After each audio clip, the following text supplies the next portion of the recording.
வெற்றி, செழிப்பு, பெருக்கம் எனக்கு கிடைக்கல, எனக்கு வரல, எனக்கு நடக்கல அப்படி நினைக்காதீங்க. கண்டிப்பா உங்களுக்கு உண்டாயிருக்கு. அதுக்கான தடையெல்லாம் ஏசு என்ன பண்ணிட்டாரு? நீக்கிட்டாரு. இப்ப மனதுல, சிந்தனையில ஏதோ ஒண்ணு ராங்கா போயிட்டு இருக்குது, அதை மாத்துங்க. சிந்திச்சு சிந்திச்சு பேசி பேசி உங்க உலகத்தை உருவாக்குங்க. கடவுளை அப்படிதான் உங்களை கூப்பிட்டுருக்கிறாரு.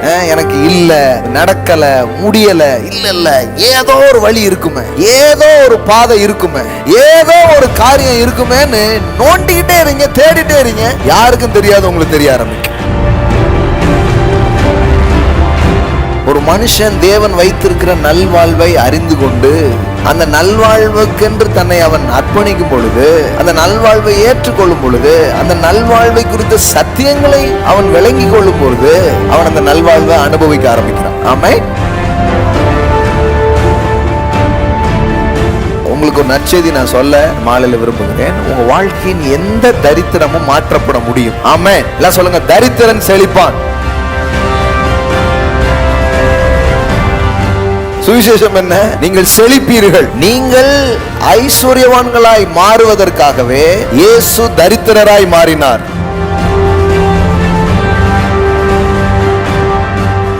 கிறிஸ்தவங்களா ஆனதுக்கு அப்புறமும் இன்னும் ஏழையா உட்கார்ந்து இருக்காங்கன்னா என்ன காரணம் நினைக்கிறீங்க? முன்னாடி தரித்திரம் இவங்களை பிடிச்சிருந்தது, இப்போ கிறிஸ்தவங்களான பிறகும் இவங்க தரித்திரா இருக்காங்கன்னு அர்த்தம்னா இவங்க தரித்திரத்தை பிடிச்சிருக்காங்க. ஆனா அவங்களுக்கு தெரியல அது எந்தெந்த விதத்துல பிடிச்சி வச்சிருக்கோன்னு தெரியல. இன்னைக்கு அதை கொஞ்சம் அடையாளம் காட்டி தரப்புறேன்.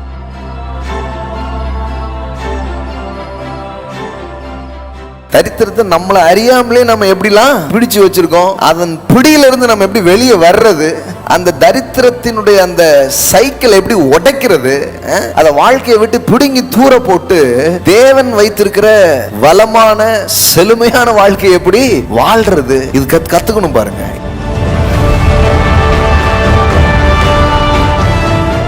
செல்வத்தை நோக்கி உங்க மனதை, உங்க வாழ்க்கைய நீங்க கொண்டு வரணும்னு நீங்க ஆசைப்பட்டீங்கன்னா உங்களுக்கு ஒரு ரகசியத்தை சொல்றேன் நான். இயேசு பேதுருட்ட சொன்னார் பாருங்க, பரலோக ராஜ்யத்தின் திறவுகோள்களை நான் உனக்கு கொடுக்கிறேன். இன்னைக்கு என்னதுன்னா சாவி கொத்து, செல்வ சாவி கொத்து.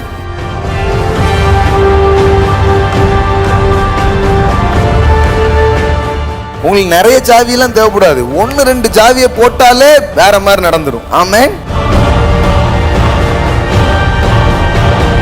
எல்லாம் சொல்லுங்க, முன்னுரிமைப்படுத்துதல். இந்த முன்னுரிமை என்கிற ஒரு காரியம் ரொம்ப ரொம்ப முக்கியம் பாருங்க உங்க வாழ்க்கையில. அப்போ வாழ்க்கையினுடைய அந்த வெற்றி, வாழ்க்கையினுடைய அந்த சக்சஸ் எதன் பேஸ்ல உண்டாக ஆரம்பிக்குதுன்னா, முன்னுரிமைப்படுத்த வேண்டியதை முன்னுரிமைப்படுத்துவதில் தான் வெற்றி உண்டாக ஆரம்பிக்குது. நீங்கள் எதை முன்னுரிமைப்படுத்துகிறீர்களோ ஒரு நாள் அந்த விஷயத்துல நீங்க பிரகாசிப்பீங்க, ஒரு நாள் அந்த விஷயத்துல மிகப்பெரிய நபரா நீங்க மாறிடுவீங்க.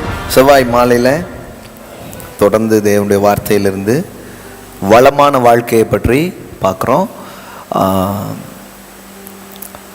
எந்த போதனையை நாம் செய்வதாக இருந்தாலும் அது ஒரு அடிப்படையில் அந்த போதனையை செய்கிறோம். என்ன அடிப்படைனா,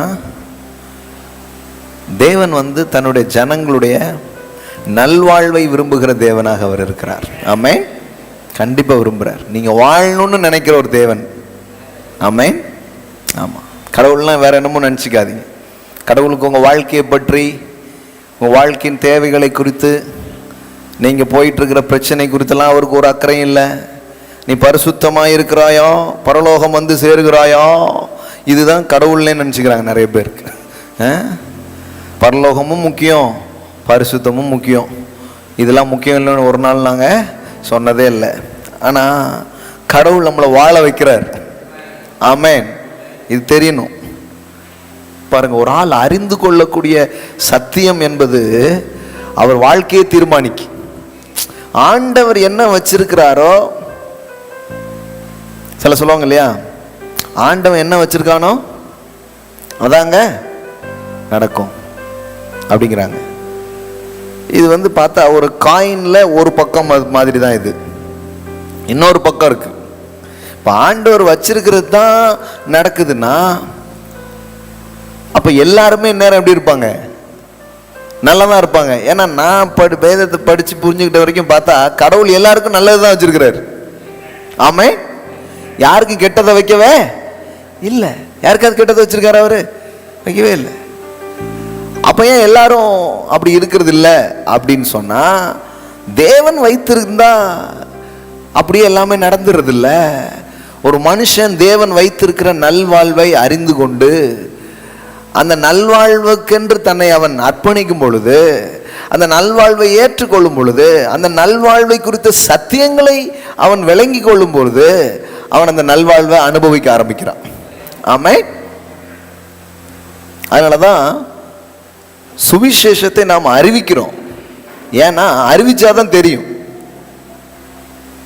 திடீர்னு ஒரு ஏரியாவில் தண்ணி இல்லைன்னா சொல்றாங்க பாருங்க, அங்கே பக்கத்தில் தண்ணி கிடைக்குதுன்னு தண்ணி போய் என்ன பண்றோம், வாங்குறோம். அப்ப அறிவிச்சாதான் எடுத்துக்கொள்ள முடியுது. இன்னும் 2 பேர் சொல்லுவாங்க, அப்படியா வந்ததே எனக்கு தெரியாத அப்படிம்பாங்க. அது மாதிரி தான் பாருங்க, தேவன் தன் குமாரனை அனுப்பி மனுஷனுக்கு என்ன வேணுமோ எல்லாத்தையும் அவர் செய்து முடித்திருக்கிறார். ஆமென். இப்போ நீங்க வளமாய் வாழ்வதற்கான சத்தியத்தை தெரிந்து கொள்ளும் போது வளமா வாழ ஆரம்பிப்பீங்க. நலமாய் வாழ்வதற்கான சத்தியத்தை தெரிஞ்சுக்கும் போது நலமா வாழ ஆரம்பிப்பீங்க. அன்பாய் வாழ்வதற்கான சத்தியங்களை தெரிஞ்சுக்கும் போது அன்பா வாழ ஆரம்பிப்பீங்க. அப்ப எல்லாமே தேவன் எல்லாருக்குமே எல்லாமே வச்சிருக்கிறாரு. நீங்க எந்த அளவுக்கு தெரிஞ்சுக்கிறீங்களோ அந்த அளவுக்கு அனுபவிக்க ஆரம்பிப்பீங்க. ஆமென். எல்லாம் சொல்லுங்க, அறிந்து கொள்ளும் அளவிற்கு அனுபவிக்க முடியும். இப்ப செழிப்பு யாருக்கு தான் வேண்டாம்? சுகம் யாருக்கு தான் வேண்டாம்? வேணும். ஆனா அதை பத்தி தெரிஞ்சுக்கிட்டாதான் அதை என்ன பண்ண முடியும், அனுபவிக்க முடியும். நான் சொல்றேன், பணம் இல்லாதது பிரச்சனையே கிடையாது. நமக்கு மனம் இல்லாம இருக்கு, அதான் பிரச்சனை. நமக்கு ஒரு நல்ல மனம்னா என்ன? கடவுளுடைய வார்த்தையை தேடுவோம், கர்த்தரை தேடுவோம், கர்த்தர் வச்சிருக்கிற பதில் என்னன்னு தெரிஞ்சுப்போன்னு ஒரு மனசு வந்துருச்சுனாலே பணம் தன்னால வர ஆரம்பிச்சிடும். ஆமென். பே பண்ணி தான் கத்துக்கணுங்கிறது இல்லை, இலவசமா கூட பெரிய வாய்ப்புகள் என்னன்னா வாய்ப்புகள் எப்பவுமே இருக்குது. எல்லா விதத்திலும் வாய்ப்பு இருக்கு. இப்போ அந்த கூட்டத்தில் கூட பாருங்களேன், சில பிஸ்னஸ் பண்ற பிள்ளைங்க இன்னும் கடை ஒன்றும் திறக்கல, கஷ்டமா இருக்கு. அப்போ நீங்க இது இலவசமாவே என்ன பண்ணிக்கோங்க, அதில் ஜாயின் பண்ணிக்கோங்கிற அளவுக்கு ஒரு கிரேஸ்ஃபுல்லாக தான் அதை என்ன பண்றாங்க, செய்யறாங்க. ஏன்னா நோக்கம் என்னன்னா, ஃப்ரீயா கொடுத்தாலும் சரி, பைசா வச்சாலும் சரி, நோக்கம் என்ன தெரியுமா? புத்தியிலிருந்து எப்படியாவது தரித்திரத்தை எடுத்துடணுங்கிறது தான். ஆமென்.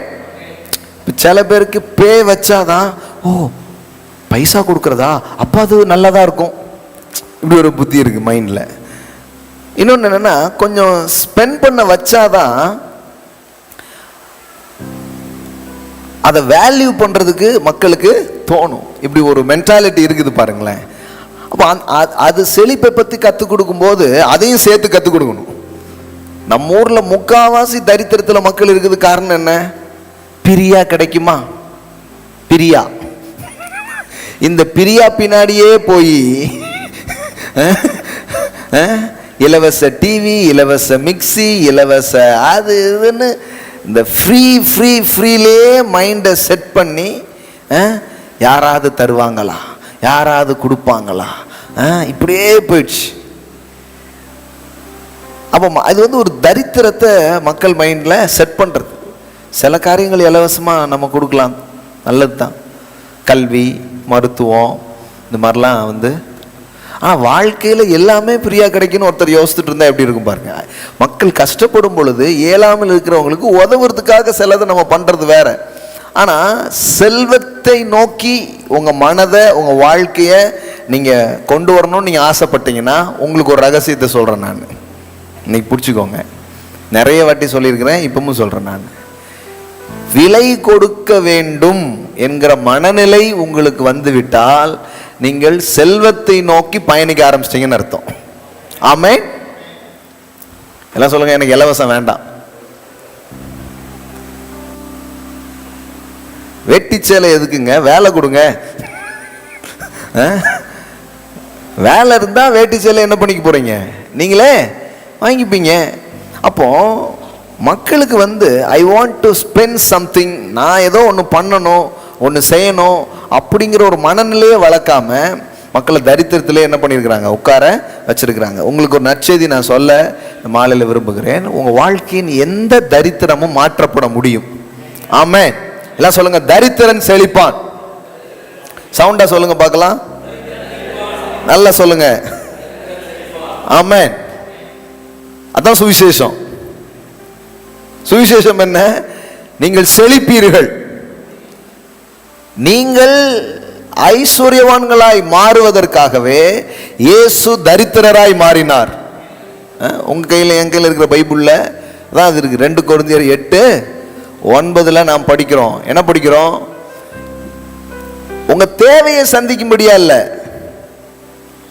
2க்கு வித்தியாசம் இருக்குங்க. கடவுள் உன் தேவையை சந்திப்பார் அப்படி சொல்ல பைபிள் என்ன சொல்ற சுவிசேஷத்தை புரிஞ்சுக்கோங்க. என்ன போட்டிருக்குது? 2 கொரிந்தியர் 8:9 என்ன போட்டிருக்குது?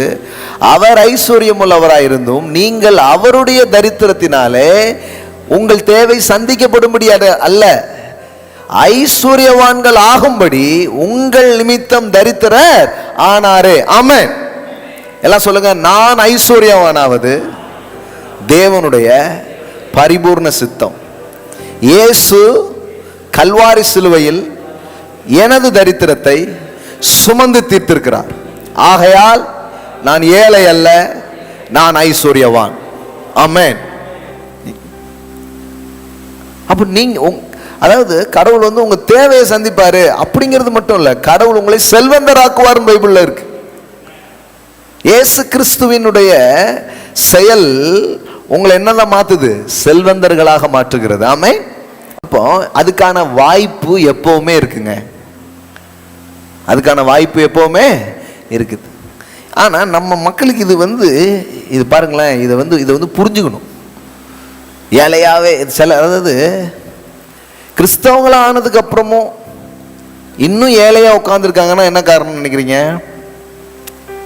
முன்னாடி தரித்திரம் இவங்களை பிடிச்சிருந்தது. இப்போ கிறிஸ்தவங்களான பிறகும் இவங்க தரித்திரம் இருக்காங்கன்னு அர்த்தம்னா இவங்க தரித்திரத்தை பிடிச்சிருக்காங்க. நான் உன்னை விட மாட்டேன் அப்படின்ட்டு. தரித்திரம் உங்களை பிடிச்சிருந்ததுல அதை போக்கிட்டார். ஆமென். உங்களை பிடிச்ச தரித்திரம் கல்வாரியிலே போயிட்டு ரத்தத்தாலே கழுவிட்டாரு. இப்போ தரித்திரத்தை மக்கள் பிடிச்சி வச்சிருக்கிறாங்க. ஆனா அவங்களுக்கு தெரியல அது எந்தெந்த விதத்துல பிடிச்சி வச்சிருக்கோன்னு தெரியல. இன்னைக்கு அதை கொஞ்சம் அடையாளம் காட்டி தரப்புறாங்க. தரித்திரத்தை நம்மளை அறியாமலே நம்ம எப்படிலாம் பிடிச்சு வச்சிருக்கோம், அதன் பிடியிலிருந்து நம்ம எப்படி வெளியே வர்றது, அந்த தரித்திரத்தினுடைய அந்த சைக்கிள் எப்படி உடைக்கிறது, அதை வாழ்க்கையை விட்டு பிடுங்கி தூர போட்டு தேவன் வைத்திருக்கிற வளமான செழுமையான வாழ்க்கையை எப்படி வாழ்றது, இது கத்துக்கணும் பாருங்க. இது கத்துக்கிட்டா நான் சொல்றேன், அவர்கள் கோத்திரத்திலே பலவீனமானவன் ஒருவனும் இல்லை, அவர்கள் கோத்திரத்திலே ஏழை ஒருவனும் இல்லை. இது நிறைவேறும். ஆமென். இப்ப என்னுடைய ஆசை என்ன? ஒருத்தர் கூட இங்க வியாதியா இருக்கக்கூடாது, ஒருத்தர் கூட ஏழையா இருக்கக்கூடாது. ஆமென். என்னங்க இதுக்காகவா சபை நடத்துறீங்க? ஆமா, மில்லினியர்ஸ் சர்ச். ஆமென். ஹல்லேலூயா. இப்பமே நம்ம சொல்றதுக்கு முன்னாடி பேர் வச்சுட்டாங்க. எங்க அங்கேயே போறீங்க, அது செழிப்பின் சபையாச்சு அப்படிங்காங்க. கரெக்ட் தான். நிச்சயமா தரித்திரத்தின் சபை கிடையாது. ஆமென். இப்ப பார்த்தாங்க பாருங்க, எத்தனையோ பேர் சொல்றாங்க, யாரு பெரிய பெரிய சர்ச்செல்லாம் இருக்கு, யாருமே ஒன்றும் செய்யல தம்பி, ஆனா உங்க சபை உங்க மக்கள் நண்பர்கள்லாம் சேர்ந்து 11 லட்சத்துக்கு உதவி பொருட்களை கொடுத்துருக்கீங்கன்னா அது உண்மையிலே அது பிரசங்கிக்கிற வார்த்தைக்கும் இதுக்கும் பெரிய ஒரு தொடர்பு இருக்குது அப்படிங்கிறாங்க. ஆமென். நம்ம என்ன பேசுறோமோ அதை அதை கடவுள் உறுதிப்படுத்துவார். ஆமென். ஆமா. இப்போ இன்னும் பெருசா யோசித்துலாம் கனவுகளோட தான் இருக்கிறோம். காசுகளோடு இருக்கிறோமோ இல்லையோ, கனவுகளோடு இருக்கிறோம். ஆமென். இப்போ சொல்றேன், உங்களுக்கு காசு வர்றதுக்கு முன்னாடி உங்களுக்கு கனவு வரணும்.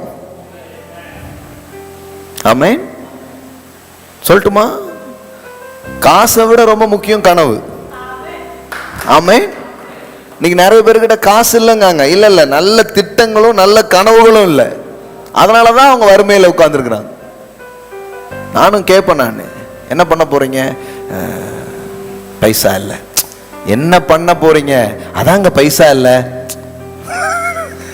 திட்டமே இல்லை வாழ்க்கையில. ஒரு தெளிவான திட்டம், ஒரு தெளிவான கனவு இருந்ததுன்னு சொன்னா பணம் நீங்க பயன்படுத்துறதுக்கு உங்களை சுத்திலும் பணமா இருக்குதுங்க.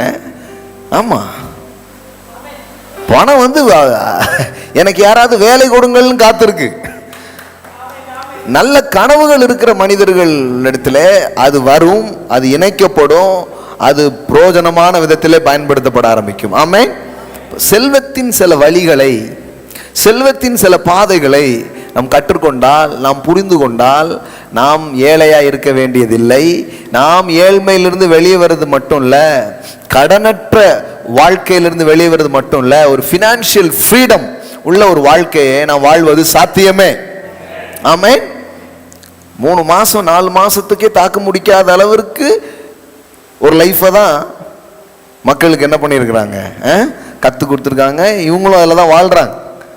அது கடவுளோட சித்தமே கிடையாது. 7 வருஷம் பஞ்சத்தை கூட தாக்கு பிடிச்சிருக்கிறாங்க. ஆமென். வேதாகமத்தில் பாருங்களேன், கடவுள் ஆலோசனை கொடுத்து திட்டங்கள் கொடுத்தா 7 இயர்ஸ் நல்லா வாழ்றது. பஞ்சமா இருக்கு, 7 வருஷம் பஞ்சமா இருந்தாலும் இவங்க நல்லா இருந்திருக்கிறாங்க. எப்படி பாருங்களேன், அட்லீஸ்ட் இந்த அளவுக்கு பொருளாதாரமாக இருக்க வேண்டாமா? ஒரு வீட்டுக்கோ ஒரு நாட்டுக்கோ 7 இயர்ஸ். அதுவும் பாருங்களேன், கடவுள் நம்புற பிள்ளைகளுக்கு கடவுள் வந்து முதல்ல சொல்லிடுறாரு எல்லாத்தையுமே. இதெல்லாம் இருக்கு பார்த்துக்கோ அப்படிங்கிறார் கரெக்டா. அப்படின்னு என்ன அர்த்தம்னா, பஞ்சத்தில் நீ பார்ட்டிசிபேட் பண்ணுங்கிறது என் விருப்பமே இல்லை. ஆமென்.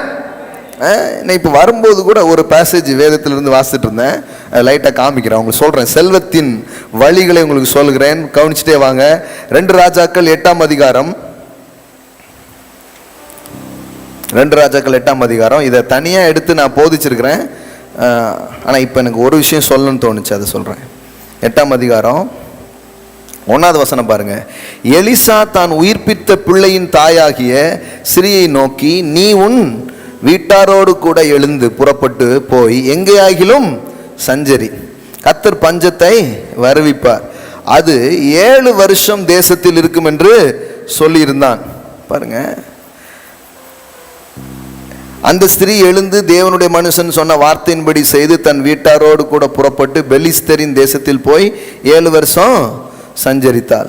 பாருங்க, 7 இயர்ஸ் பஞ்சம் இருக்கும் அப்படின்னு முன்னாடியே சொல்லப்பட்டு, இவ பிள்ளையும் அந்த பஞ்சத்தில் ஒரு முன் ஆலோசனைகள் அவர்களுக்கு கொடுக்கப்பட்டு அவர்கள் பாதுகாக்கப்படுகிறார்கள். ஆமென். நீங்க எங்கேயாவது பாருங்களேன், கடவுளுடைய பிள்ளைங்க பஞ்சத்தில் அடிபடுறது ஓகே அப்படிங்கிறதே இல்லை. முன் ஆலோசனை சொல்லப்பட்டு ஒரு ஊரில் போய் என்ன பண்ணுறாங்க, தங்கி இருக்கிறாங்க. தங்கி இருந்துட்டு இப்போ 7 இயர்ஸ் முடிஞ்சு திருப்பி என்ன பண்ணுறாங்க, வர்றாங்க. திருப்பி வந்தால் இப்போ பாருங்கள், என்னத்தெல்லாம் விட்டுட்டு போயிருப்பாங்க, வீடு நிலம் இவங்களுக்கு எல்லாத்தையுமே தூக்கிட்டா போக முடியும். என்னத்தெல்லாமோ விட்டுட்டு தான் அவங்க போயிருப்பாங்க. அப்படி விட்டுட்டு போயிருந்த அந்த பெண்ணு இப்போ பாருங்க, 6வது வசனம் சொல்லுது, ராஜா அந்த ஸ்திரீயை கேட்டதற்கு அவள் அதை அவனுக்கு விவரித்து சொன்னாள். அப்பொழுது ராஜா அவளுக்கு ஒரு பிரதானியை நியமித்து அவளுக்கு உண்டானது எல்லாவற்றையும் அவள் தேசத்தை விட்டு போன நாள் முதல் இதுவரைக்கும் உண்டான அந்த வயலின் வருமானம் அனைத்தையும் அவளுக்கு கிடைக்கும்படி செய் என்றான்.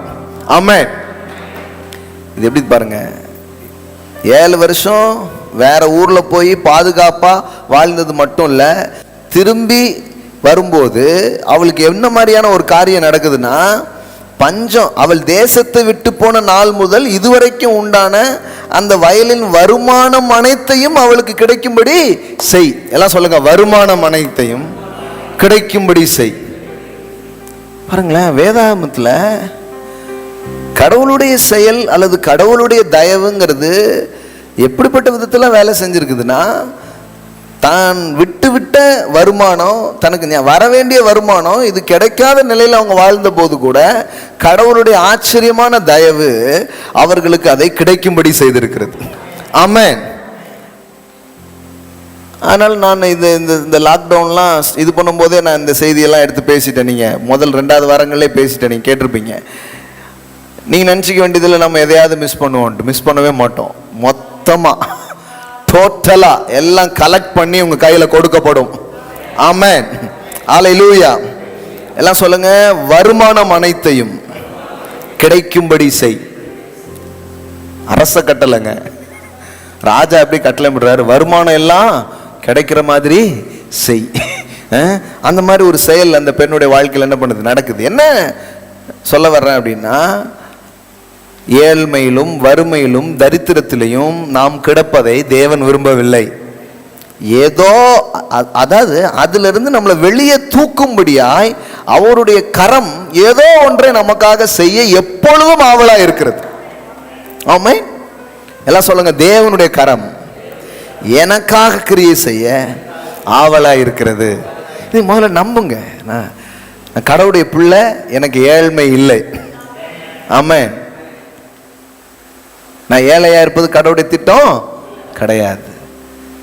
நான் தேவையில்லையும் குறைவில் இருப்பது கடவுளுடைய திட்டம் கிடையாது. நான் கடன்ல இருப்பது கடவுளுடைய திட்டம் கிடையாது. அப்ப நான் அதிலிருந்து வெளியில வர கடவுளே எனக்கு உதவி செய்கிறார். ஆமென், தேவன் உதவி செய்கிறார். வேதாகமம் முழுவதும் ஒவ்வொரு பாருங்களேன், இதெல்லாம் கிட்டத்தட்ட நான் இந்த பொருளாதார செழிப்பை பற்றி பேச போன வருஷம் பேச ஆரம்பிச்சேன் நான். புரியுதா உங்களுக்கு? அப்புறம் பாருங்க 70-80 வாரம் அப்படியே போய்கிட்டே இருக்குது.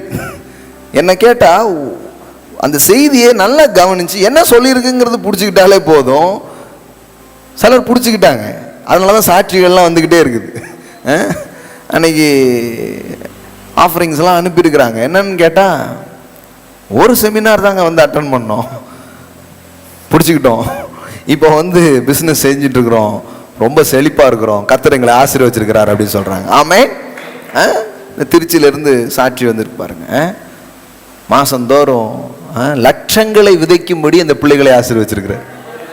எப்பவுமே அது இல்லைங்க, எவ்ரி மந்த் லட்சங்களை அவங்க ஆஃபரிங்ஸா கொடுக்குற அளவுக்கு அவங்க பிசினஸ் பிளஸ் பண்ணியிருக்கிறார். ஆமென். எப்பவுமே ஒரு முறை ஒரு லட்ச ரூபா காணிக்க அப்படி கிடையாது, மாசம் மாசம். இதே மாதிரி நம்ம ஊழியங்களில் இந்த போதனையினால பிளஸ் பண்ணப்பட்டு நான் பார்க்குறேன் 50,000, 1 lakh, 2 lakhsங்கிறது நிறைய பிள்ளைங்க. இப்போ நம்மளுடைய மினிஸ்ட்ரியிலே பார்த்தீங்கன்னா நிறைய கவர்னன்ட் பார்ட்னர்ஸ் எல்லாமே லேக்ஸ் விதைக்கிற மாதிரி ஆட்களே எழுப்பியிருக்கிறார்.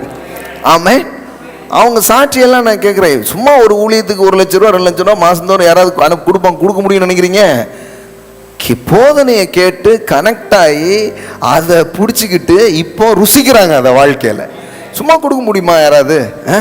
சும்மா தர முடியுமா? சும்மா தர முடியாது. நடக்கும், ஒவ்வொரு மாசமும் அது நடக்குது. மாதிரி அற்புதம்ங்கிறது அந்த நேரத்தில் நடக்கிறது. ஆனா ஆசீர்வாதங்கிறது அப்படி இல்லை, தொடர்ந்து நடக்கும். அதுதான் ஆசீர்வாதங்கிறது. அப்ப பாருங்க, செழிப்பதற்கான காரியங்கள் நம்மளை சுத்திலும் இருந்துகிட்டே இருக்குது. அதுல முதல்ல என்ன தெரியுமா? என் செழிப்பை கடவுள் விரும்புகிறார், நான் செழிப்பதுக்கு கடவுள் எனக்கு உதவி செய்கிறார் என்கிற சத்தியத்தை தொடர்ந்து கேட்டுக்கிட்டே இருக்கணும். ஆமென். எனக்கு கேட்டா ஜனங்க இதுக்கு நேரம் ஒதுக்குறதே கிடையாது. நான் பார்த்துருக்கிறேன். நான் என்னைக்கு இது என் காதுக்குள்ள அனுப்பணும், என் இருதயத்துக்குள்ள கொண்டு போகணும்னு ஒரு நடவடிக்கை நீங்க எடுக்கிறீங்களோ, அந்த நடவடிக்கை தான் உங்க வாழ்க்கையை உயர்த்த ஆரம்பிக்கும். ஆமென். ஆமா, அது சம்பந்தமா ஏதாவது புக்ஸ் இருக்கா, அது சம்பந்தமா ஏதாவது கேசட் இருக்கா, அது சம்பந்தமா ஏதாவது நான் கேட்கலாமா அப்படின்னு செழிக்க பண்ணுகிற, செழிப்புக்கான விசுவாசத்தை நமக்குள்ள கொண்டு வருகிற தேவனுடைய வார்த்தைகளையும் போதனையும் முதலாவது ஒரு மனுஷன் கேட்க ஆரம்பிக்கணும். ஆமென். அது நடக்கணும் பாருங்களேன். அது நடந்தாதான் உள்ளுக்குள்ள ஒரு ஃபெய்த் உண்டாக ஆரம்பிக்கும். நான் செழிப்பேன், பஞ்ச நேரத்தில் நான் செழிப்பேன், கடவுள் எனக்கு வழிகளை திறப்பாரு. அந்த வசனம் எல்லாம் உங்களுக்குள்ள சம்பாஷிக்கும், அது உங்களுக்குள்ள பேசும். எல்லாரும் ஒண்ணுமே இல்லைன்னு சொல்லும் போது உங்களுக்குள்ள நீங்க கேட்ட அந்த வார்த்தை உள்ள போய், இல்ல இல்ல இல்ல நான் எல்லாரும் கிடையாது, நான் வேற. ஆமா, நான் 10ஓட 11 கிடைக்குது கிடையாது. நான் கடவுளுடைய பிள்ளை, நான் ஆபிரகாமின் சந்ததி, நான் ஆசீர்வதிக்கப்பட்டவன். அப்ப இந்த நேரத்துல எனக்கு வேற மாதிரி நடக்க ஆரம்பிக்கும். ஆமென். வித்தியாசமான பதில்களையும் பலன்களையும் நான் பார்ப்பேன். இப்படி ஒரு சிந்திக்கவும், இப்படி பேசவும், இப்படி அனுபவிக்கவும் உங்களுக்கு எங்கிருந்து தூண்டுதல் வரும்னு நினைக்கிறீங்க? நியூஸ் பேப்பர்ல இருந்தா, இல்ல சுத்திலும் இருக்கிற 4 பேர்கிட்ட இருந்தா வராது. அங்க இருக்கிறதையும் இறக்கிடுவாங்க. கடவுளுடைய வார்த்தையில இருந்து அது வர முடியும். ஆமென். அப்போ நீங்க கஷ்டப்படாதீங்க. நான் திரும்ப திரும்ப அதான் சொல்றேன், கஷ்டப்படாதீங்க. ஊழியம் செய்றீங்களா, நீங்க கஷ்டப்பட வேண்டியதே இல்லை. செழிப்பை தேவன் தருகிறார் என்று நம்புங்கள். ஆமென். வளத்தை தேவன் தருகிறார் என்று நம்புங்கள். ஆரோக்கியத்தையும் வாழ்வையும் அவர் அளிக்கிறார் என்று நம்புங்கள். ஆமென். கடவுள் தன்னை ஆதாரமாக வைத்துதான் செழிப்பை நமக்கு வாக்கு பண்ணியிருக்கிறார். கடவுள் வேற எதையும் ஆதாரமா வச்சு உங்களுக்கு செழிப்பை வாக்கு பண்ண இல்லை. நான் உன்னை ஆசீர்வதிப்பேன். அப்படின்னா என்ன? நீ ஆசீர்வாதமா இருக்க போறதுக்கு நான் தான் ஆதாரம். ஆமென். இதை நம்பு. நோ சேதாரம். ஆனா நம்ம இந்தியாவில் பிறந்துட்டோமோ? இந்தியா மாதிரி வளமான நாடு ஒரு நாடு கிடையாது, அது தெரிஞ்சுக்கோங்க. என்ன ஆமேன் கம்மியா இருக்குது? என்ன வருது, நான் அமெரிக்கா போகணும் திட்டமிட்டு இருக்கேன் அப்படின்னு இருக்கீங்களா? நீங்க வேணா நாள் பாருங்க, அமெரிக்கால இங்க வரப்போகுது, அந்த மாதிரி தேசம் இருக்க போகுது. ஆமென். நாங்க அப்படிதான் நம்புறோம். ஆமென். சும்மா நம்ம சீப்பாவே யோசிக்க கூடாது. பாருங்களேன், நம்மளையும் நம்ம நாட்டையும் அப்படியே யோசிக்க கூடாது. யோசித்து பாருங்க, சில எத்தனையோ நாட்டில இருந்து நம்ம இந்தியாவுக்கு படையெடுத்து இந்தியாவை ஆக்கிரமிச்சாங்கன்னா என்ன காரணம்னு நினைக்கிறீங்க? ஒண்ணுமில்லாத ஏழை நாடா இருந்ததுனாலயே வந்தாங்க. கொட்டி கிடந்துச்சு. கொட்டி கிடந்ததை கொள்ளை அடிக்கிறதுக்கு தான் கும்பல்லாம் என்ன பண்ணாங்க, வந்தாங்க. அதனால நம்ம நாடு வளமான நாடு தான். எல்லா நாட்டிலையும் வளம் இருக்குது, நான் இல்லைன்னு சொல்லலை. பாருங்களேன். அதனால ஒண்ணுமே கிடையாது, எதுவுமே இல்லை அப்படின்னு நினைச்சிட்டு இருக்காதீங்க. நீங்க கொஞ்சம் இன்ட்ரெஸ்ட் காட்டு பாருங்க. நீ முதல் இன்ட்ரெஸ்ட் நீங்க எடுக்க வேண்டியது கடவுளுடைய வார்த்தை செழிப்பை பற்றி எனக்கு போதிக்கு, அதை நான் கொஞ்சம் கேட்கணும்னு ஒரு இன்ட்ரெஸ்ட் எடுங்க. ஆமே, ஒரு ஆர்வம் வரணும். பாருங்களேன், நீங்க சங்கீதம் 1 பாருங்க. சங்கீதம் 1 பாருங்க. ப்ராஸ்பரிட்டிக்கான முதல் கீ அதில் தான் வருது. பாருங்களேன், சங்கீதம் 1 என்ன போட்டிருக்கு? சங்கீதம் 1 பாருங்க, 2வது வசனம். கர்த்தருடைய வேதத்தில் பிரியமாய் இருந்து. அதாவது செழிப்பை இந்த சங்கீதம் முழுவதும் பேசி இருக்குது. என்ன மாதிரி செழிப்பு? அவன் செய்வதெல்லாம் வாய்க்கும். எல்லாம் சொல்லுங்க, செய்வதெல்லாம் வாய்க்கும். பைபிள் இருக்கா இல்லையா? செய்வதெல்லாம். ஆனா இப்ப அப்படியா இருக்கு? அப்படி இல்லைன்னா அப்ப இந்த தரத்துக்கு நான் போக முடியும். செய்யறதுல ஏதாவது ஒண்ணு வாய்க்கு, அதையும் பார்த்தீங்கன்னா வாய்க்கும் கைக்கும் அப்படிங்கிற மாதிரி போயிடுது. இங்க என்ன போட்டுக்குன்னா, செய்வதெல்லாம் எப்படி வாய்க்குதான்? ஒண்ணுதான், ஒரு விஷயம் திறவுகோலா இருக்குது. என்ன விஷயம் பாருங்க? கர்த்தருடைய வேதத்தில் பிரியமாய் இருந்து. அப்படின்னா என்ன அர்த்தம்னா, be a lovers of God's word. பிரியம். எல்லாம் சொல்லுங்க, பிரியம். கடமை கிடையாது. பைபிள் பிடிச்சியா, ஜெபம் பண்ணியா, அதை பத்தி பேசவே இல்லை நான். அது இந்த மத கடமையில் இருக்கிற கிறிஸ்தவர்கள் செய்கிற ஒரு காரியம். நான் பேசுறது பிரியம். ஆமென். எல்லாம் சொல்லுங்க, பிரியம். அப்படின்னா என்ன அர்த்தம்னா, யார் வாராங்க யார் வரல, டைம் வேற எதுக்கு இருக்கோ இல்லையோ, இது அப்படின்னு ஒரு விஷயத்தின் மேல உங்களுக்கு பிரியம் வந்துட்டா அந்த விஷயத்துக்காக நேரம் கொடுப்பது சுலபம். கரெக்டா? கரெக்டா? எந்த விஷயத்துக்கு நேரம் கொடுக்க முடியலையோ அந்த விஷயத்தின் மேல என்ன ஆயிடுச்சு? பிரியம். வைஃப் ஏன் சண்டைக்கு வராங்கன்னு தெரியுதா? ஹலோ, டப்புன்னு இங்க போயிட்டீங்க. அதான் பெரிய ப்ராஸ்பரிட்டி. நீ நேசம் இருந்தால் அவங்க கேட்காங்க, நேசம் இல்லாமையா நான் உனக்காண்டி தானே போயிட்டு வரேன். போயிட்டு வர்றது முக்கியம் இல்லை, என் கூட உட்கார்றது ரொம்ப முக்கியம். நேசம் இருந்தா என்ன இருக்கும்? நேரம் இருக்கும். நேரம் இப்ப இல்லை. அப்பனா அவங்களுக்கு என்ன புரியுது? நேசம் இல்லை. ஐயோ, இது தெரியாம நான் ரொம்ப செலவு பண்ணி போட்டேன்னு அப்படிங்களா? வறுத்த கடலை ஒரு பாக்கெட் போதுங்க, அதோட சேர்ந்து கொஞ்ச நேரம் உட்கார்ந்து இருந்தாலே பெரிய ப்ராஸ்பரிட்டி வீட்டில் வந்துடும். ஆமென். என்ன எப்படி கனெக்ட் பண்றாங்கன்னா, அன்பு அல்லது நேசம்னு ஒரு விஷயம் இருக்குதுன்னா அதுக்கு நம்ம என்ன ஒதுக்குவோம்? நேரத்தை ஒதுக்குவோம். அன்பே இல்லைன்னா கூட நேரம் ஒதுக்கி நேசத்தை என்ன பண்ண முடியும்? வளர்க்க முடியும். ஆமென். அப்போ கடவுள் மேல எனக்கு பிரியம், கடவுளுடைய வார்த்தை மேல பிரியம் அப்படிம்பாங்க. அப்போ நான் கேட்பேன், நான் இன்னைக்கு என்ன பண்ணீங்க? இன்னைக்கு என்ன பண்ணேன்? ஏதாவது நீங்கள் உட்கார்ந்தீங்களா, கேட்டிங்களா, ஏதாவது படிச்சிங்களா, ஏதாவது இது சம்மந்தமாக நீங்கள் இது பண்ணீங்களான்னா இல்லையேம்மாங்க. அதாவது உங்கள் ப்ரையாரிட்டியில் அது வரலன்னா அது உங்கள் வாழ்க்கைக்குள்ளே வந்து எந்த வேலையும் செய்யவே முடியாது. அதனால தான் வெற்றி பெறுகிற மனிதர்கள் எல்லாருக்கிட்டையுமே சில பழக்க வழக்கங்கள் இருக்குது.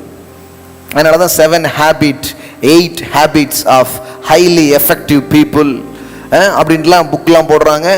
மார்க்கெட்டில் நிறைய விஷயங்கள்லாம் வருது. அதில் ஒன்று என்ன தெரியுமா? முன்னுரிமைப்படுத்த தெரியுதல். எல்லாம் சொல்லுங்கள், முன்னுரிமை. இதை வந்து இயேசு வந்து அப்பமே பெஸ்ட்டு. இயேசு வந்து அதை அப்படியே சொன்னார். எப்படி சொன்னார்னா, முதலாவது தேவனுடைய ராஜ்யத்தையும் அவருடைய நீதியையும் தேடுங்கள். ஆமென்.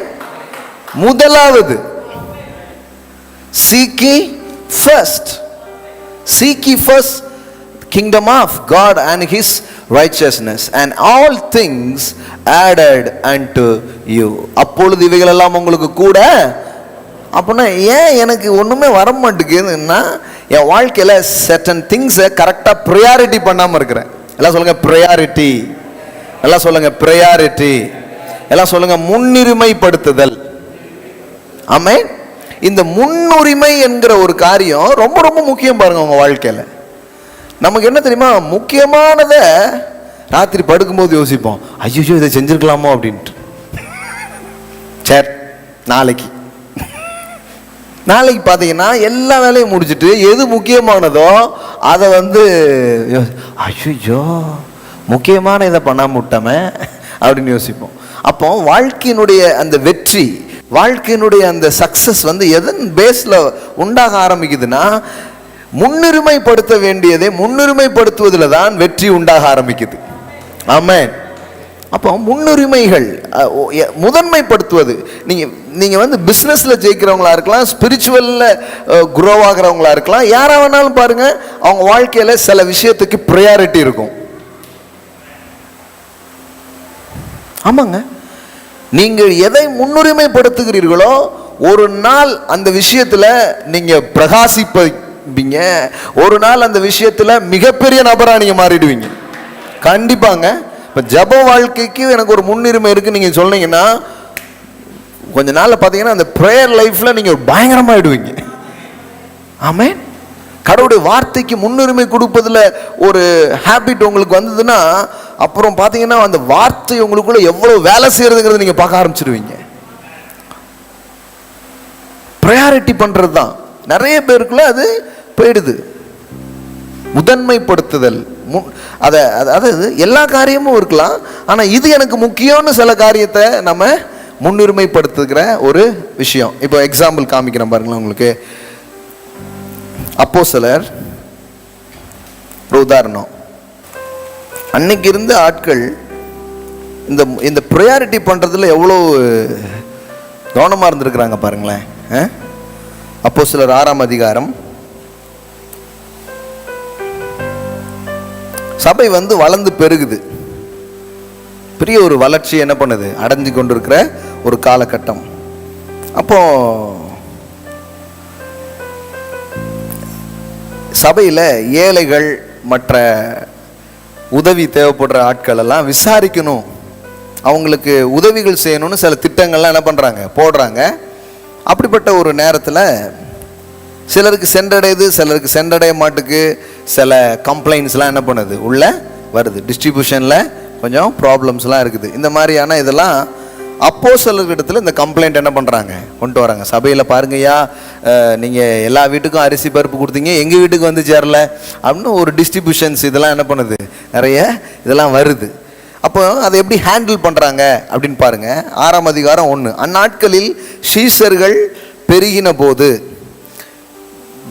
கிரேக்கரானவர்கள் தங்கள் விதவைகள் அன்றாட விசாரணையில் திட்டமாய் விசாரிக்கப்படவில்லை என்று எபிரேயருக்கு விரோதமாய் முறுமுறுத்தார்கள். என்ன பண்ணிட்டாங்க? எபிரேயருக்கு கொடுக்குறாங்க, யாருக்கு தரமாட்டுக்காங்க? கிரேக்கருக்கு கிடைக்க மாட்டுக்கு, கரெக்டாக இது சரியாக பண்ணலை அப்படின்னு ஒரு கம்ப்ளைண்ட்ஸ். அப்பொழுது பன்னிருவரும் சீஷர் கூட்டத்தை வரவழைத்து சொல்கிறாங்க, நாங்கள் தேவ வசனத்தை போதியாமல் பந்தி விசாரணை செய்வது தகுதி அல்ல. அதாவது இந்த வேலை கண்டிப்பாக செய்யணும், அதுக்காக இப்போ போதிக்கிறேன்னா பிரசங்கம் பண்ணிட்டு ஜனங்களுக்கு ஜெப உதவிகள் செய்ய வேண்டிய ஆள் போயிட்டு நான் இன்னொரு வேலையை செய்கிறேன்னு முடியாது, போக முடியாது. ஏன்னா அது செய்கிறது ஒன்றும் தப்பு கிடையாது, ஆனால் ப்ரையாரிட்டி பண்ணுறாரு வேலையை. இப்போ அவங்க என்ன சொல்கிறாங்க பாருங்க, ஆதலால் சகோதரரே, பரிசுத்த ஆவியும் ஞானமும் நிறைந்து நற்சாட்சி பெற்றிருக்கிற 7 பேரை உங்களில் தெரிந்து கொள்ளுங்கள், அவர்களை இந்த வேலைக்காக ஏற்படுத்துவோம். பாருங்க எவ்வளோ பெரிய லீடர்ஷிப்ஸ் லெசன்ஸ் இதில் இருக்குது பாருங்களேன். எல்லா வேலையும் போய் இவங்களே செஞ்சிடுறது. ஆளை கரெக்டாக என்ன பண்ணுறாங்க, அதுக்கு செட் பண்ணி வைக்கிறாங்க. செட் பண்ணி வச்சுட்டு இப்போ சொல்கிறாங்க, நாங்களோ, எல்லாம் சொல்லுங்க, நாங்களோ ப்ரையாரிட்டி பாருங்க, நாங்களோ ஜெபம் பண்ணுவதிலும் வேத வசனத்தை போதிக்கிற ஊழியத்திலும் இடைவிடாமல் தரித்திருப்போம் என்றார்கள். அதாவது ஒரு நெருக்கடியான நேரம் வந்த போது கூட தங்களுடைய ப்ரையாரிட்டியை மாற்றிக்காம தாங்கள் எதற்கு முன்னுரிமை கொடுக்க வேண்டும் என்பதை அப்போஸ்தலர்கள் அறிந்திருக்கிறார்கள். ஆமென், விளங்குதுங்களா? அதுவும் பெருக்கம் ஏற்படும் பொழுது முன்னுரிமை எதை முதலில் படுத்தினீர்களோ அதை மாற்றாமல் இருப்பது அவசியம். இது ரொம்ப முக்கியம் பாருங்களேன். சில பிஸ்னஸ் வளரும் போது அந்த வளர்கிற அந்த காலகட்டத்தில் சில காரியத்தை ரொம்ப முன்னுரிமைப்படுத்தியிருப்பாங்க, அதுதான் அந்த பிஸ்னஸே வளர்த்து கொண்டு வந்திருக்கும். ஆனால் வளர்ந்ததுக்கு அப்புறம் பார்த்தீங்கன்னா அதை விட்டுருவாங்க, அப்புறம் வேற மாதிரி ஆயிடும் பாருங்களேன். இவங்களுக்கே தெரியாது ஏன் அப்படி ஆச்சு அப்படின்ட்டு. அப்போ அப்போஸ்தலர்கள் நாங்கள் ஜெபம் பண்ணுவதிலும் வேத வசனத்தை தியானிப்பதிலும் நாங்கள் என்ன பண்ண விரும்புகிறோம், எங்களை முன்னுரிமைப்படுத்தி கொள்கிறோம், அதுக்கப்புறம் தான் மற்ற காரியங்கள்ங்கிறதுல அவங்க ரொம்ப தெளிவாக இருக்கிறாங்க. என்ன உங்களுக்கு காண்பிக்க விரும்புகிறேன் அப்படின்னு சொன்னால், வெற்றி பெறுகிற, செழிக்கிற, முன்னேறுகிற எல்லாருடைய வாழ்க்கையிலையும் ஒரு பழக்கம் இருக்குது, அதுக்கு பேர் ப்ரையாரிட்டி. எல்லாம் சொல்லுங்க ப்ரையாரிட்டி, எல்லாம் சொல்லுங்க ப்ரையாரிட்டி, முன்னுரிமை செய்தல். எதுக்கு நம்ம டைமுக்கு ஸ்பெண்ட் பண்ணணும், எதுக்கு நம்முடைய நேரத்தை கொண்டு போய் கொடுக்கணும், இல்லை எந்த காரியத்தில் நான் ஈடுபட வேண்டும் அப்படின்னு ஒரு ப்ரையாரிட்டி அவங்களுக்குள்ள இருக்குது. அந்த ப்ரையாரிட்டி வயசில், அதாவது இதை நான் கண்டிப்பாக செஞ்சாகணும், நேரம் இருந்தால் இதெல்லாம் நான் செய்வேன், இப்படி அவங்க என்ன பண்ணிக்கிறாங்க, பிரித்து வச்சுக்கிறாங்க. ஆனால் இந்த கண்டிப்பாக செய்ய வேண்டிய காரியத்தை எதற்காகவும் அவங்க காம்ப்ரமைஸ் பண்ணுறதே கிடையாது. அப்படி இருக்கிறதுனால தான் ஒரு காரியம் தொடர்ந்து வெற்றியும் பெருக்கமும் அங்கே உண்டாக ஆரம்பிக்கிறது. ஆமாம், அப்போ ரொம்ப முக்கியம் பாருங்களேன். சிலது ஆப்ஷனலாக இருக்கும், சிலது அப்படி கிடையாது, அது கண்டிப்பாக செய்யணும் அப்படிங்கிற மாதிரி இருக்கும். அப்போ இவங்க சொல்கிறாங்க, பந்தி விசாரிப்பு செய்கிறது ஒன்றும் தப்பு கிடையாது, ஆனால் அதுக்குன்னு ஆட்களை வச்சிடலாம். ஆனால் நாங்கள் இதில் இருக்க போகிறோம், ஜபத்துலேயும் தேவனுடைய வார்த்தையை தியானிக்கிறதுலையும் இருக்க போகிறோம். இல்லைன்னா என்ன, ஞாயிற்றுக்கிழமை வந்துக்கிட்டு பந்தி விசாரிப்பு நடத்தின கதையைத்தான் சொல்ல வேண்டியிருக்கும், வேத வசனத்து ஒன்றும் வராது, எதுவும் அங்கே வெளியில் வராது. இதுதான் பாருங்கள், இந்த ப்ரையாரிட்டி பண்ணுறது தான் ரொம்ப முக்கியமான காரியம். அப்போ நான் சொல்கிறேன், செழிப்பு பெருக்கம் இதெல்லாம் கஷ்டமான ஒரு விஷயமே கிடையாது. அதற்கான காரியத்தை வேதாகமம் முழுவதும் நமக்கு என்ன பண்ணிகிட்டே இருக்குது, போதித்து கொண்டே இருக்கிறது. அதில் ரொம்ப முக்கியமானது என்ன, கடவுளுடைய வார்த்தையின் மேல் நமக்கு ஏற்படுகிற பிரியம், ஈடுபாடு செழிப்புக்கான திறவுகோலாக இருக்கிறது. ஆமாம், நீங்கள் இது ப்ரையாரிட்டி பண்ணி பாருங்க.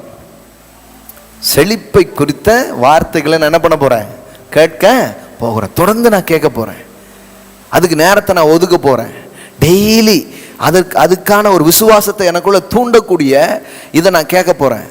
அப்படிப்பட்ட சில வீடியோக்களை நான் பார்க்க போகிறேன், அப்படிப்பட்ட சில புத்தகங்களை நான் படிக்க போகிறேன், அப்படிப்பட்ட சில நான் சொல்கிறேன், உலகம் ஃபுல்லாக எங்கெல்லாம் இருந்து பே பண்ணி படிச்சுட்டு இருப்பாங்க. இங்கே நம்ம ஆட்கள் ஒரு 4-5 பேர் பிரதர் மீட்டிங் நடக்கா அப்படின்னு போயிட்டே இருப்பாங்க. இப்போ நான் சொல்லுவேன், இங்க இருந்து உலகம் ஃபுல்லா என்ன பண்ணிட்டு இருக்கிறோம், அனுப்பிச்சிட்டு இருக்கிறோம். இங்கே தான் இருக்காங்க. ஆனா இதை கேட்டு பயனடையணுங்கிறது வரலன்னா அப்ப தரித்திரம் எங்க இருக்கு? புத்தியில தான் இருக்கு. தரித்திரம் எங்க இருக்கு? புத்தியில தான் இருக்கு. ஐயோ, இது எவ்வளோ பெரிய ஒரு வாய்ப்பு, இது எவ்வளோ பெரிய ஒரு ஆப்பர்ச்சுனிட்டி. ஒரு செவ்வாய்க்கிழமை கூட நான் அதை விடக்கூடாது. வேற அடுத்தால எப்போ வைக்கிறீங்க, விடக்கூடாது. நேரத்தை ஒதுக்கி நான் கேட்டு இதில் பயனடையணுங்கிறதுல வந்துட்டாலே அப்பவுமே செழிப்புக்கான ஏதோ ஒன்றை நம்ம செஞ்சிட்டோம்னு அர்த்தம். ஆமே, ரொம்ப முக்கியங்க, ரொம்ப முக்கியம். இதை நான் நிறைய நபர்கிட்ட இருந்து நான் கற்றுருக்கேன். ஊழியம் செய்யணுமே, காசு வேணுமே, ஊழியம் கனவு இருக்க செய்யறதுக்கு காசு வேணுமே நான் யோசிச்சே இருந்தேன். அப்புறம் தான் சில நல்ல ஆட்கள்கிட்ட இருந்து நான் என்ன படித்தேன்னா, அவங்க கற்றுக் கொடுத்த காரியம் என்னன்னா, காசுனா காசு வராதுப்பா, இந்த நல்ல வார்த்தைகளால் உன்னை நிரப்பி ஒன்ன நீ டெவலப் பண்ணனா காசு தன்னால வர ஆரம்பிச்சிடும். ஆமே.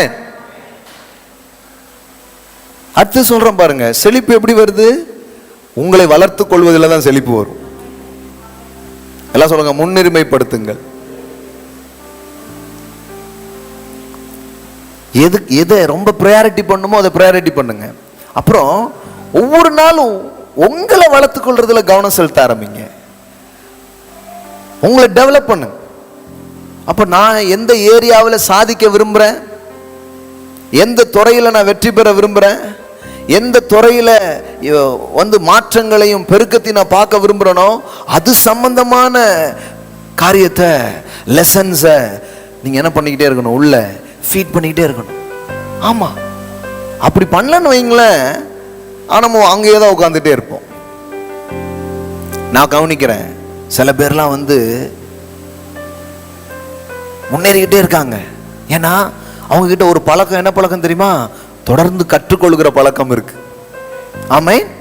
உங்களுக்கு சொல்லட்டுமா, பைபிள்ல வேலையை தேடு அப்படின்னு இல்லை பாருங்க, இல்ல செல்வத்தை தேடு அப்படின்ட்டு இல்லை, பணத்தை தேடு அப்படின்ட்டு இல்லை. சில நம்ம போதனையை கேட்டுட்டு சில நினைச்சுக்கிறாங்கன்னா இவங்க பணத்தை தேடுறதை பத்தி பேசுறாங்க போல நினைச்சுக்கிறாங்க. முழுசாவே அவங்க ஒரு செய்தி கூட கேட்கலங்கிறத அல்லது நான் சொல்லிடுவேன். நான் பைபிள்ல என்ன சொல்லி தெரியுமா? ஞானத்தை தேடு அப்படின்னு இருக்கு. ஏன்? ஞானத்தை நீங்க தேடினீங்கன்னா செல்வம் உங்களை தேடி உங்க வீட்டுக்கு வர ஆரம்பிச்சிடும். ஆமென். இப்போ முதல்ல என்ன சொன்னேன்? seek ye first the kingdom of God. seek right things, priority right things. அப்போ wisdom is the principal things. எல்லாம் சொல்லுங்க, ஞானமே முக்கியம். அப்படிதான் இருக்கு. ஞானத்தால உன்னை நிரப்பு, முட்டாளா இருக்காத. ஏன்னா முட்டாள்களுக்கு செல்வம் எதுக்குன்னு பைபிள்ல இருக்கு.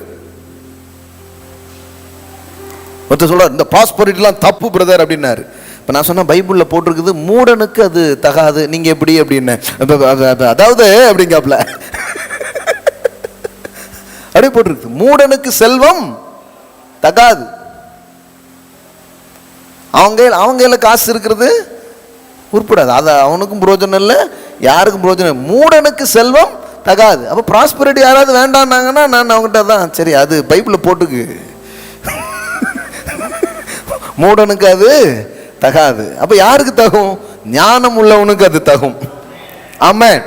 அதனாலதான் பைபிள்ல போட்டிருக்குது, ஒரு மனுஷன் ஞானத்தை பெற்றுக்கொள்ளும் பொழுது அவன் வலது கையில் என்ன வருதான்? தீர்காயுசும், இடது கையில் செல்வமும் சேருகிறது. அல்லேலூயா. நீங்கள் ஞானத்தை உங்கள் வாழ்க்கைக்குள்ளே வரவழைத்துக் கொள்ளும் பொழுது உங்கள் வலது கையில் ஆரோக்கியமும் உங்கள் இடது கையில் ஐஸ்வர்யமும் இருக்கும். கடவுளுடைய வார்த்தைங்க, நீதிமொழிகள் இருக்குது. நீதிமொழிகள் 8 தான் சொல்லிட்டு இருக்கிறேன் நான் உங்களுக்கு.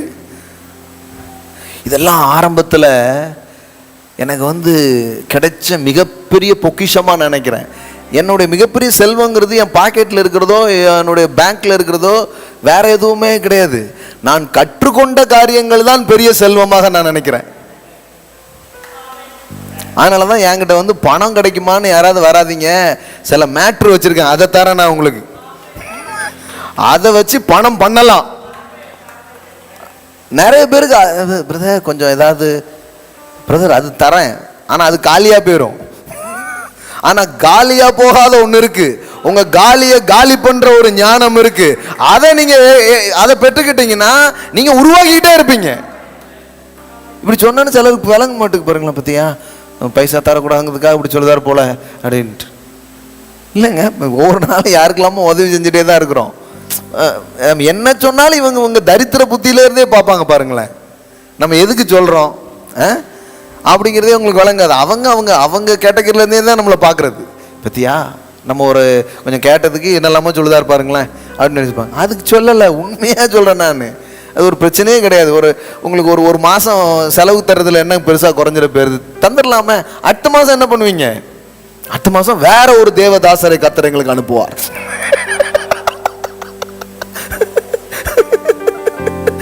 இப்படியே வண்டி ஓடிக்கிட்டு இருக்கு பாருங்களேன். ஐயோ, அது அப்படி இல்லைங்க. ஞானத்தை நீங்கள் கண்டடையும் பொழுது என்ன நடக்கும்? தீர்க்க ஆயுசும் இடது கையில செல்வம். ஆமென். பரவாயில்ல, இடது கையில இருந்தா என்ன, செல்வம் நல்லது தானே. நம்ம ஊர்ல வலது கையில தான் அதை வாங்குவாங்க. பைபிள்ல சொல்லிருக்குது இடது கையிலே தரேன்.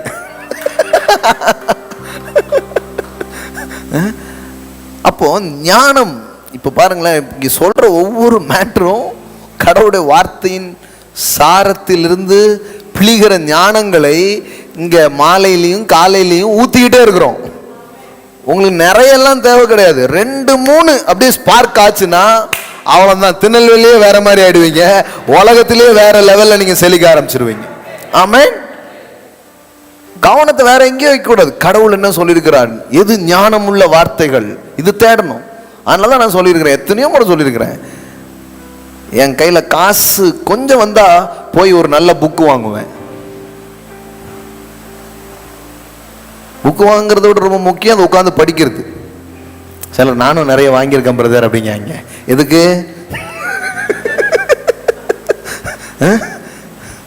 அப்படி கிடையாது. ஒரு வாரத்துக்குள்ள அதை உட்கார்ந்து படிச்சிடுறது.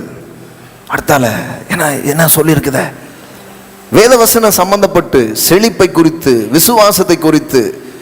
சில நேரம் யாராவது வச்சிருப்பாங்க, அந்த புக்கு வாங்க முடியலன்னா போய் ஜெராக்ஸ் எடுத்து அந்த புக்கை உட்காந்து படிச்சுட்டு இருக்கிறது. வரும்போதே அறிவாளியாகவோ புத்திசாலியாகவோ தெரிஞ்சாலோ வரல. அறியாமை ஒரு பிரச்சனையே கிடையாது, ஆனால் அறிந்து கொள்ள விருப்பம் இல்லாமை தான் பிரச்சனை. எத்தனை பேருக்கு புரியுது? சொல்லுங்க, அறியாம பிரச்சனை கிடையாது, அறிந்து கொள்ளணும்னு ஒரு ஆர்வம் இல்லாம இருக்கு பாருங்க, அதான் தரித்திரம். என்னங்க இதுக்கும் தரித்திரத்துக்கும் சம்பந்தம் இருக்கா? கண்டிப்பா இருக்கு, கண்டிப்பா இருக்கு. அதனாலதான் என் ஜனங்கள் அறியாமையினால் தான் சங்காரமாகிறார்கள். அப்ப அறியாமை தான் ஒருத்தர் ஏழ்மையா இருக்குது காரணமா இருக்குங்கிற. நான் அறிவை வளர்த்து கொண்டே பாருங்க, கர்த்தருடைய வார்த்தையினுடைய ஞானத்தையும் வெளிச்சத்தையும் பெற்றுட்டே வந்துட்டு பாருங்க, நீங்க ரொம்ப நாளா ஏழையா இருக்கவே முடியாது. ஏன்னா அது உங்க புத்தியை மாத்தும், உங்க எண்ணத்தை மாத்தும், உங்க சிந்தனையை மாத்தும். நான் கடவுளுடைய பிள்ளை, கடவுள் தான் இந்த உலகத்தை படைச்சிருக்கிறாரு, வெள்ளி பொண்ணெல்லாம் அவருடையது, படிப்பு கிடிப்பெல்லாம் ஒரு தடையே கிடையாது, கடவுள் என்ன ஆசீர்வதிச்சா நான் பெரிய ஆளா மாறுவேன். இப்படிப்பட்ட எண்ணம் உங்களுக்குள்ள ஓடிக்கிட்டே இருக்குங்க. ஆமா, நீ பாருங்க, எனக்கே எனக்கு ரொம்ப வியப்பா இருக்குதுங்க. ஒரு பேச்சு பேசிட்டு வந்தா 1 லட்சம் ரூபாய் தராங்க. 2 மணி நேரம் கூட இருக்காது கிளாஸ். நீ இப்ப பிரியா உட்காந்து கேட்டுட்டு இருக்கீங்க, எல்லாருக்கும் ஆளுக்கு பில்ல போட்டு கொடுக்கணும். நான் போற 7:45 வந்து உட்கார்றது, 6 மணிக்கு வந்து உட்கார்ந்து கேட்கணும். ட்ரெஸ்ஸிங்கே 1 மணி நேரம் இருக்குது. மேக்கப்லாம் போட்டு பேக்கப் பண்ணி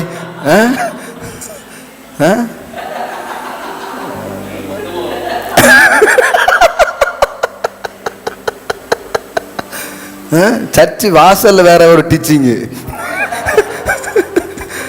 See, you must value something. See, நம்ம இங்க வந்து நீ 6 மணிக்கு வந்தியோ இல்ல, இது வந்து உங்களுக்கு இருக்கிற ஆர்வத்தை அது காட்டுது, வேற ஒன்றும் கிடையாது. நான் அது வச்சே சொல்லிடுவேன், இது எதெல்லாம் எவ்வளவு சீக்கிரம் முன்னேறும், இதுக்கு இன்னும் எத்தனை வருஷம் ஆகும், நான் கண்டுபிடிச்சிடுவேன். ஏன்னா நீங்க வேல்யூ பண்ணாத எதுவும் உங்களுக்கு வேல்யூவா மாற போறது கிடையாது. டைம் ஒரு அரியது. இந்த நேரத்தில் எத்தனை பேர் இப்படி சர்வீஸ் அட்டன் பண்ண முடியும்னு நினைக்கிறீங்க? இங்க லாக்டவுன்ல ஸ்டாப் பண்ண நாள்னு ஒரு நாளே கிடையாது, எல்லா நாளும் நடந்துகிட்டு இருக்கு. அதுவே எம்மோட்டு பெரிய தயவுன்னு யோசித்து பாருங்களேன். சிலர் கேட்குறாங்க, இது நீங்க எந்த கண்ட்ரியில் இருக்கீங்க இல்லை எந்த நாடு அப்படிங்காங்க. தடையே இல்லாம சர்வீஸ் நடக்கு, இல்ல பழைய வீடியோ எதுவும் போடுறீங்களா அப்படின்னு. இல்லைங்க, அப்படியே லைவ்ல போட்டுக்கிட்டு இருக்கிறோம்.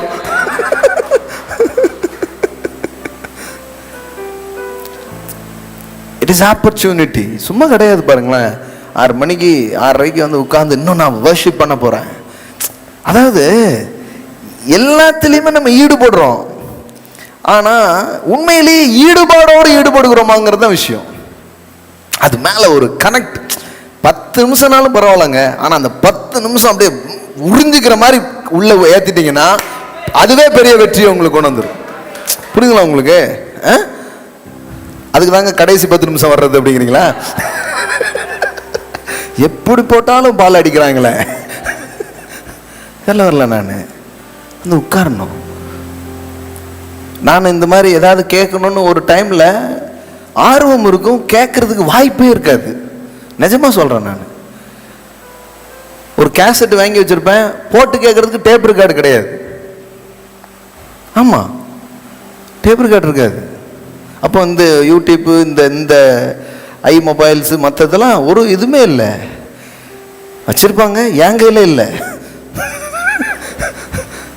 Tape record. அப்போ தான் எல்லா வீட்லையும் டேப் ரெக்கார்டு இருக்கும், கேசட் தான் வாங்கி வச்சுருப்பேன், போட்டு கேட்கறதுக்கு இருக்காது.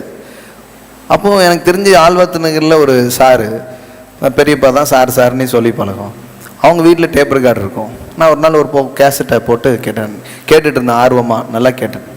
அவர் ரொம்ப ஆர்வமாக கேட்குறியப்பா, எங்கள் வீட்டில் ஃப்ரீயாக தான் இருக்குது, நீ வேணால் எடுத்துகிட்டு போய் கேளு அப்படின்னாரு. எனக்கு வந்து பரலோகமே திறந்த மாதிரி ஆயிடுச்சு அன்னைக்கு. ஆமாங்க, அந்த டேப் ரெக்கார்டை எடுத்துகிட்டு வந்து வீட்டில் போட்டு கேட்குறது, சில நல்ல வேத வசனங்களை குறித்த போதனைகள் கேட்டு மனசை நிறைக்கிறது. இன்னைக்கு வாழ்க்கை வந்து வெறுமையாக இருக்குன்னா, நான் சொல்கிறேன், உங்கள் மனசு வெறுமையாக இருக்கு. உங்கள் மனசு மட்டும் இரவும் பகலும் இதை தியானிக்கிற மனுஷன் பாக்கியவான், அவன் செய்வது எல்லாம் வாய்க்கும். அவன் நீர்க்கால்கள் ஓரமாய் நடப்பட்டு தன் காலத்தில் தன் கனியை தருகிற இலையுதிராத மரத்தை போல் இருப்பான். அன்னைக்கு பாருங்க, ஒரு டேப்பு கிடையாது, ஒரு கேசட்டை போட்டு உட்காந்து கேட்டே இருக்கிறது. அப்போ குறிப்பெடுத்துக்கிறது, திருப்பி கேட்கறது, அது நஞ்சிரும் உங்களுக்கு. அந்த அந்த இதே ஆயிரும். சில நேரம் ஒவ்வொரு சவுண்டு தான் போகும், அந்த அளவுக்கு கேட்கறது, அடுத்தால கேட்கறது ஒண்ணுமே கிடையாதுங்க, தர மட்டுங்க. ஆனா இந்த வார்த்தைகளால் நிரம்பினால் செழிப்பு நிச்சயங்கிறத என்னால 100க்கு எத்தனையோ முறைக்கு நான் உறுதியா சொல்ல முடியும், செழிப்பு கன்ஃபார்ம் அப்படின்ட்டு.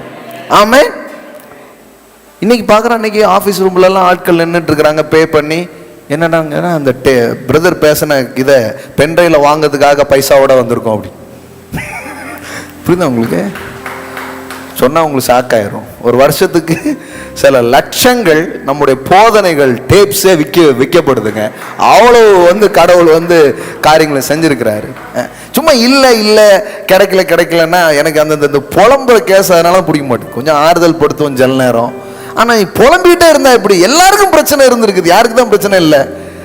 ஆனால் அந்த பிரச்சனையின் நடுவில் கூட நீங்கள் உட்கார்ந்து வார்த்தையை கேட்கறதுக்கு தயாரா இல்லைன்னா அதுதான் பெரிய தரித்திரங்கிறேன் நான். வேற எதுவும் தரித்திரம் கிடையாது. இந்த டைம்ல என்ன, இந்த டைம் இப்போ ரொம்ப டைம் கிடைச்சிருக்கு. நேரம் என்பது எவ்வளவு பெரிய வளம் தெரியுமா உங்களுக்கு? பணத்தை விட ரொம்ப பெருசுங்க நேரங்கிறது. ஆனா அந்த நேரத்தை நீங்க பிரயோகிக்கிற விதத்தை வச்சு சொல்லலாம், நீங்க ஐஸ்வர்யத்தை நோக்கி போறீங்களா தரித்திரத்தை நோக்கி போறீங்களான்ட்டு. ஆமா, அது ஒரு விதை போல கொடுக்கப்படுகிறது. உங்கள் சரீரத்தை ஆரோக்கியமாக்க, உங்கள் மனதை பலப்படுத்த, கடவுளோடு இருக்கிற உறவை வலுப்படுத்திக் கொள்ள, காரியங்களை கற்றுக்கொள்ள, எதிர்காலத்தை குறித்து திட்டமிட, இப்படி உங்க நேரத்தை நீங்க பயன்படுத்துறீங்களா? இப்படி பயன்படுத்தினீங்கன்னா இந்த 3 மாதமே முதலீடா மாறி இருக்கும். ஆமே, 3 மாசங்க அப்புறம் உங்களுக்கு வேற மாதிரி காரியங்கள் இருக்க ஆரம்பிச்சிடும். ஆமே, இதெல்லாம் இதுக்கெல்லாம் ஒரு வெளிப்பாடு, இது ஒரு வெளிச்சம் தான். இதுதான் ஞானங்கிற நான். யாராவது எனக்கு தருவாங்களா? யாரும் தர வேண்டாம். கடவுள் தரதுக்கு தேடி ரெடியா இருக்கிறாரு. ஆமென். நான் என்ன அந்த ஃப்ரீக்வன்சியில் செட் பண்ணா போதும், அந்த அலைவரிசையில் என்னை கொண்டு போய் நான் கனெக்ட் பண்ணிக்கிட்டா போதும், செழிப்பு என்னை நோக்கி வந்துடும்.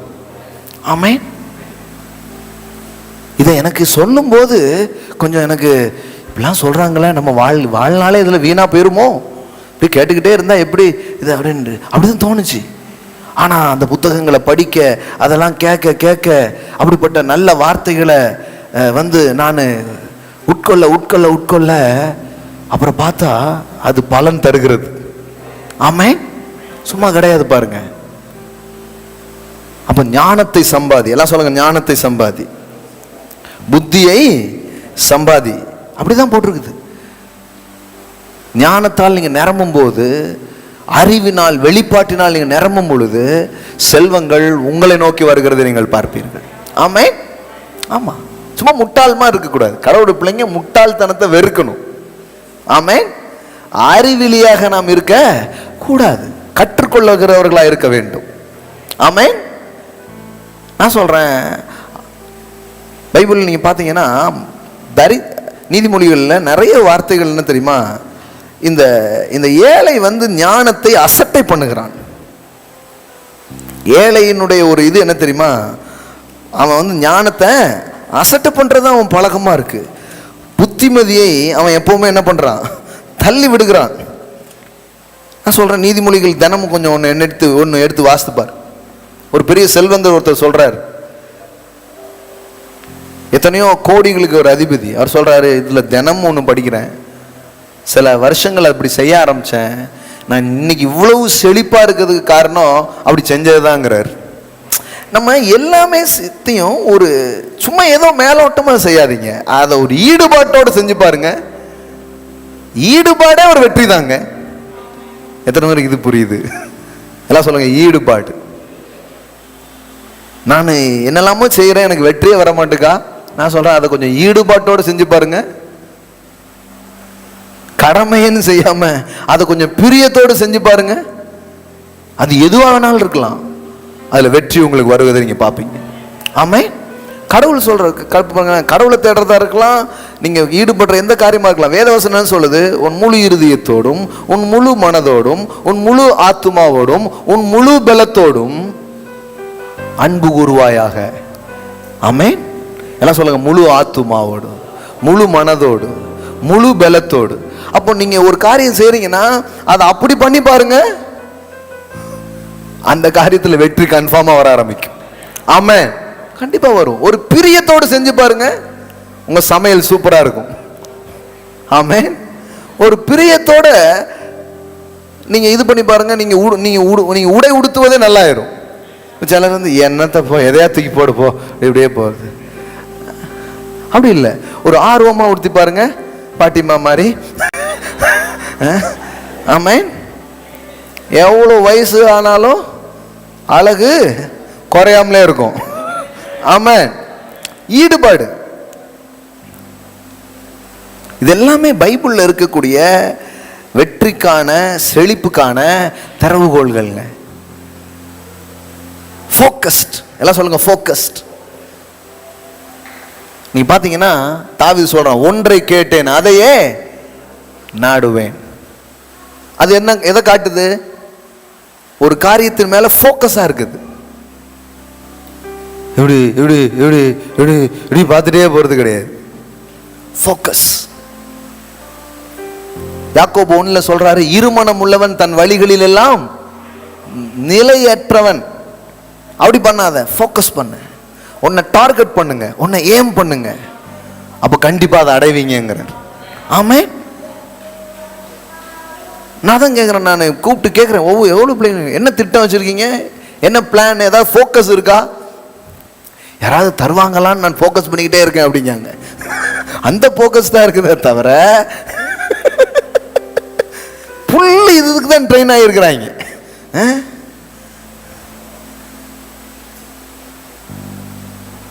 மாற்றுங்க, எண்ணங்கள் மாற்றணும், சிந்தனைகள் மாறி, ஐயோ அப்படி கிடையாது, நான் திட்டமிட போகிறேன். நான் எப்பவுமே பிளான் பண்ணிடுறது தான். காசு இருக்குதோ இல்லையோ பெரிய திட்டங்களை போடுறது அது. ஆமென். கடவுள் எனக்கு உதவி செய்வார் நம்புறேன். சும்மா திட்டம் போட்டு நான் நினைச்சுக்க சித்தம் போட்டு சும்மா உட்காந்துட்டே இருக்கேன். அதுக்கு போய் உட்காந்து என்ன எப்படி தயார்படுத்தி கொள்ளலாம், என் கூட இருக்கிறவங்களை எப்படி தயார்படுத்தலாம், இதை நான் எப்படி செய்யணும், அது வந்து ஒரு ஜெபம் ஓடிக்கிட்டே இருக்கும், ஒரு உள்ளத்துக்குள்ள ஒன்று ஓடிக்கிட்டே இருக்கும். கடைசியில் பார்த்தா கடவுள் அதுக்கான ஒரு ஆளை அனுப்புவார், இல்லை அதுக்கான ஒரு வாய்ப்பு அனுப்புவார். அப்படியே கனெக்ட் ஆகிடும், அப்படி நடந்துடும். அது அப்படிதான் எல்லாமே நடந்திருக்குதுங்க, அப்படிதான் நடக்குதுங்கிறேன் நான். சிலருக்கு இப்படிலாம் சொன்னா புரிய மாட்டேங்குது. சொல்லுங்க சொல்லுங்க சொல்லுங்க, உங்களுடைய ஸ்பான்சர் யார் சொல்லுங்க அப்படிங்காங்க. சொல்லுங்க இந்த நாட்டில இருந்து உங்களுக்கு வருது சொல்லுங்க அப்படிங்காங்க. இல்லைண்ணா எப்படி இவ்வளவு என்ன எல்லாமே செய்றீங்களா அப்படிங்கிறாங்க. ஐயோ நீ சொல்ல இது இங்க இருந்தாங்க எனக்கு கிடைச்சதுன்னா என்ன பைபிள்ல இருந்து என்ன அப்படிங்க. பைபிள் இப்ப எப்படி ஆகி போச்சுன்னா ஏதோ இந்த பிரியா கிடைச்சது. ஆண்டவர் எனக்கு தராருங்கன்னா அப்படிங்காங்க. அவங்க நம்பவே முடிய மாட்டேங்குது. ஆண்டவர் எப்படி ஆயிடுச்சு பாருங்களா, மனதும் புத்தியும் கழுவணும் பாருங்க. நிஜமா சொல்றேன் நான், இந்த வேதாகமம் சொல்லுகிற வழிமுறைகள் தான் வளத்திற்கின் ரகசியமா இருக்கிறது. ஆமென். ஃபோக்கஸ் பண்ணுங்க. காசு இருந்ததோ இல்லையோ உன்னை ஃபோக்கஸ் பண்றது இதெல்லாம் செய்யணும். இப்போ பாருங்க 10 கோடிக்கு ஆலயம் கட்டணும்னு என்ன பண்ணியிருக்கிறோம், பிளான்லாம் போட்டு எல்லாம் பண்ணிட்டே இருக்கிறோம், ஜெபம் பண்றோம், அதுக்கான முயற்சிகள் எடுக்கிறோம், கர்த்தர் காரியத்தை வாய்க்க பண்ணுவார்னு நினைக்கிறோம். ஒரு ஸ்கூல் கட்டணும்னு பிளான் பண்ணி வச்சிருக்கிறோம். ஆமென். ஆமா. உடனே நான் எப்பவுமே எப்படி யோசிப்பேன் தெரியுமா, இப்போ உங்களுக்கு சொல்றேன் பாருங்க, பெரிய திட்டங்களை நீங்கள் தீட்டி வைத்துக்கொண்டு சின்ன சின்ன லக்குகளை நீங்கள் வைத்து அதை அடைவதற்கு என்ன உண்டோ அதை செஞ்சுக்கிட்டே இருக்கணும். ஆமென். அப்பதான் அடைய முடியும். நீங்க நான் பெருசா செய்யணும் அப்படி உட்கார்ந்தே இருக்க கூடாது. இப்போ உங்களுக்கு ஏதாவது கிடைச்சிச்சுன்னா அதில் ஸ்டார்ட் பண்ணிடணும். வேதவசனம் சொல்லுது, அற்பமான ஆரம்பத்தை உங்களில் யார் அசட்டை பண்ணலாம். புரியுதுங்களா உங்களுக்கு? பெரிய கனவு வச்சிருக்கிறது தான். அப்போ என்ன யோசித்தேன், சரி நம்ம ஸ்கூல் கட்டுறதுக்கு முன்னாடி ஒரு 100 குழந்தைங்களுக்கு டியூஷன் நடத்துவோமே, ஒரு 10 டீச்சரை வச்சு முதல்ல சம்பளம் கொடுக்க முடியுதான்னு பார்ப்போம். புரியுதுங்களா உங்களுக்கு? போன வருஷம் அதை பிளான் பண்ணி 100 பிள்ளைங்களை படிக்க வச்சு 10 டீச்சர்ஸுக்கும் கரெக்டாக எல்லா மாதமும் சம்பளம் கொடுத்து வெற்றிகரமாய் முடிக்க ஆண்டவர் உதவி செய்தார். ஆமென். அல்லேலூயா. அது பாருங்க, வெறும் டியூஷன் நடத்துனது மட்டும் இல்லை, அதில் இப்போ ஸ்கூல் ஃபீஸ் கட்ட முடியாத பிள்ளைங்களுக்கெல்லாம் நம்மளே ஃபீஸையும் கட்டியிருக்கிறோம். ஆமென். அப்போ இப்படிதான் உங்க ஃபெய்த்தை கொஞ்சம் கொஞ்சமா டெவலப் பண்ணிட்டே வரணும். கடவுள் உதவி செய்வாருங்க. நீங்க நினைக்கிறீங்களா நீங்க மட்டும்தான் ஒர்க் பண்ணிட்டு இருக்கீங்க? இல்ல, பரலோகமே உங்களுக்காக ஒர்க் பண்ணுது. தூதர்கள் ஒர்க் பண்றாங்க, தேவ தூதர்கள் வேலை செஞ்சுட்டு இருக்கிறாங்க. அதனாலதான் காற்றையும் பார்க்க மாட்டேன், மழையும் பாய்க்க மாட்டேன், நீ வாய்க்கால வெட்டு நான் நிரப்புவேங்கிறார். ஆமென். சும்மா சோம்பேறித்தனத்திலையும் அறியாமையிலையும் நேரத்தை வீணடிச்சுட்டு உட்கார்ந்துக்கிட்டு எனக்கு செழிப்புன்னா அப்புறம் சலிப்பு தான் வரும், செழிப்பு வராது. ஆமா, ஐம் சாரி, சிலதெல்லாம் கொஞ்சம் சொல்லி கொடுத்துடணும். ஆமா, எவ்வளவு நாள் தான் தடவி கொடுக்க, தடவி கொடுத்து முன்னேறினா பரவாயில்ல, சுகமா இருக்கு பாஸ்டர், அடுத்த வாரம் மறுபடியும் தடவி கொடுங்க அப்படி. சில நாள் கொஞ்சம் உரப்பா ஒன்று கொடுக்க வேண்டியது இருக்குது. அப்படி இல்லை பாருங்க, அப்படி வராது. எனக்கு அப்படி வரல. நான் எத்தனையோ பேர் வாழ்க்கையை கவனிச்சு படிக்கிறேன், வேதாகமத்தையும் கவனிச்சு படிக்கிறேன், அப்படி வர்றதே கிடையாது. நீங்க தொடர்ந்து தரித்திரா இருக்கீங்கன்னா, ஒன்று நீங்க அறியாமலே வாழ்றீங்க, உங்களை டெவலப் பண்ணிக்காமலே நீங்க இருக்கிறீங்க, உங்களுடைய மனதை மாத்திக்காமலே நீங்க வாழ்றீங்க, உங்க நேரத்தை நீங்க கரெக்டா பயன்படுத்த மாட்டேங்க, இல்லைன்னா சோம்பேறித்தனத்திலேயே இருக்கிறீங்க. ஆமா, இதெல்லாம் வேதாகமம் தரித்திரம் ஒரு மனுஷனை இப்போ இதனாலதான் ஒட்டிக்குதுன்னு இருக்குது. இன்னைக்கு எல்லாத்தையும் வெட்டிடணும். ஆமென். ஆமா, அப்போ எல்லாம் சொல்லுங்க, பெரிய கனவுகள் வையுங்கள், சிறிய லக்குகள் வைத்து ஒவ்வொரு நாளும் அதை அடைய பாருங்க. ஆமென். ஆமா, பவுல் சொல்றாரு, அந்த லக்கை நோக்கி நான் தொடர்கிறேன்கிறார். அந்த பரம தரிசனத்துக்கு நான் கீழ்ப்படியாமல் இருந்ததில்லை அப்படிங்கிறார். அப்போ பயணம் பண்ண எல்லாரும் பாருங்க, ஒரு தரிசனம் அவங்க மனசுல இருந்திருக்குது, ஒரு கனவு இருந்திருக்கிறது. பவுல் சொல்லுகிறார், நான் அதை அடைந்தாயிட்டுன்னு சொல்ல மாட்டேன், ஆனா அதை நோக்கி தொடர்ந்து போறேன். ஆமென். 10 கோடி வந்துடுச்சுன்னு சொல்ல மாட்டேன், ஆனா அதை நோக்கி தொடர்ந்து போய்கொண்டே இருக்கிறேன். ஆமென், அல்லேலூயா. 10 லட்சத்தை தாண்டிட்டோம். இப்போ இந்த இது திட்டமே போடல வச்சுக்கோங்களேன், 10 லட்சமும் கிடையாதுல்ல. சரி, திட்டம் போட்டு என்ன ஆச்சு? இந்த 10 லட்சத்தை தாண்டிட்டோம்ல, இன்னும் 2 சைவர் எக்ஸ்ட்ரா ஆட் ஆகிறதுல எவ்வளோ நேரம் ஆகும்? அம்புடுதான். ஆமென். ஆனா திட்டம் போடலன்னா ஒண்ணும் கிடையாது. புரியுதுங்களா? வரும், கண்டிப்பா வரும். நல்ல ஒரு வீடு கட்டணும் பிளான் பண்ணுங்க, நல்ல வேலையை ஒன்று செய்யணும் பிளான் பண்ணுங்க. நான் என்ன சொல்றேன்னா, சிலர்கிட்ட நான் என்ன கவனிக்கிறேன்னா, வந்து பார்க்கறது ஏதாவது ஒரு சின்ன தடைகள் ஏதாவது இருக்கும் பாருங்களேன். பெரிய தடைகள்லாம் கிடையாது, சின்னதாக இருக்கும். வீட்டுக்கு போயிடுவோமா, அன்னைக்கு கிளம்பிடுறது. இந்த ஸ்கூலுக்கு சில நேரம் வந்துக்கிட்டே இருப்போம், பெல் அடிச்சிட்டாங்களா புட்டாங்களா, இன்னைக்கு வீட்டுக்கு போயிடுவோம். ஆமாம், அதில் ட்ரெயின் ஆகிருப்பாங்க. நான் என்ன சொல்லுவேன்னா, இந்த பூனை கூட கதவை கொஞ்சம் அப்படி தள்ளி பார்க்கும், பார்த்துருக்கீங்களா நீங்கள்? இந்த அளவுக்கு கூட ஒரு புஷ்ஷிங் தன்மை இருக்க மாட்டேங்குது நிறைய பேருக்குள்ள. அது எப்படி? கண்டிப்பாக இருக்கும். பார்ப்போம், கொஞ்சம் வெயிட் பண்ணுவோம், இல்லை அதை கொஞ்சம் தள்ளி பார்ப்போம். அப்படி பண்ணுறதே கிடையாது. நமக்கு என்னைக்கு திறந்திருந்தது, பூட்டி தானே, அன்னைக்கு பூட்டாங்களா, அது எனக்கு கிளம்போதே தெரியுன்னு கிளம்பி போயிருது. அதனால தான் வேதவசனம் சொல்லுது, இந்த இந்த எக்ஸ்கியூஸ் பார்ட்டி இருக்கு பார்த்தீங்களா, அது எந்த நேரமும் முன்னேறவே முடியாது.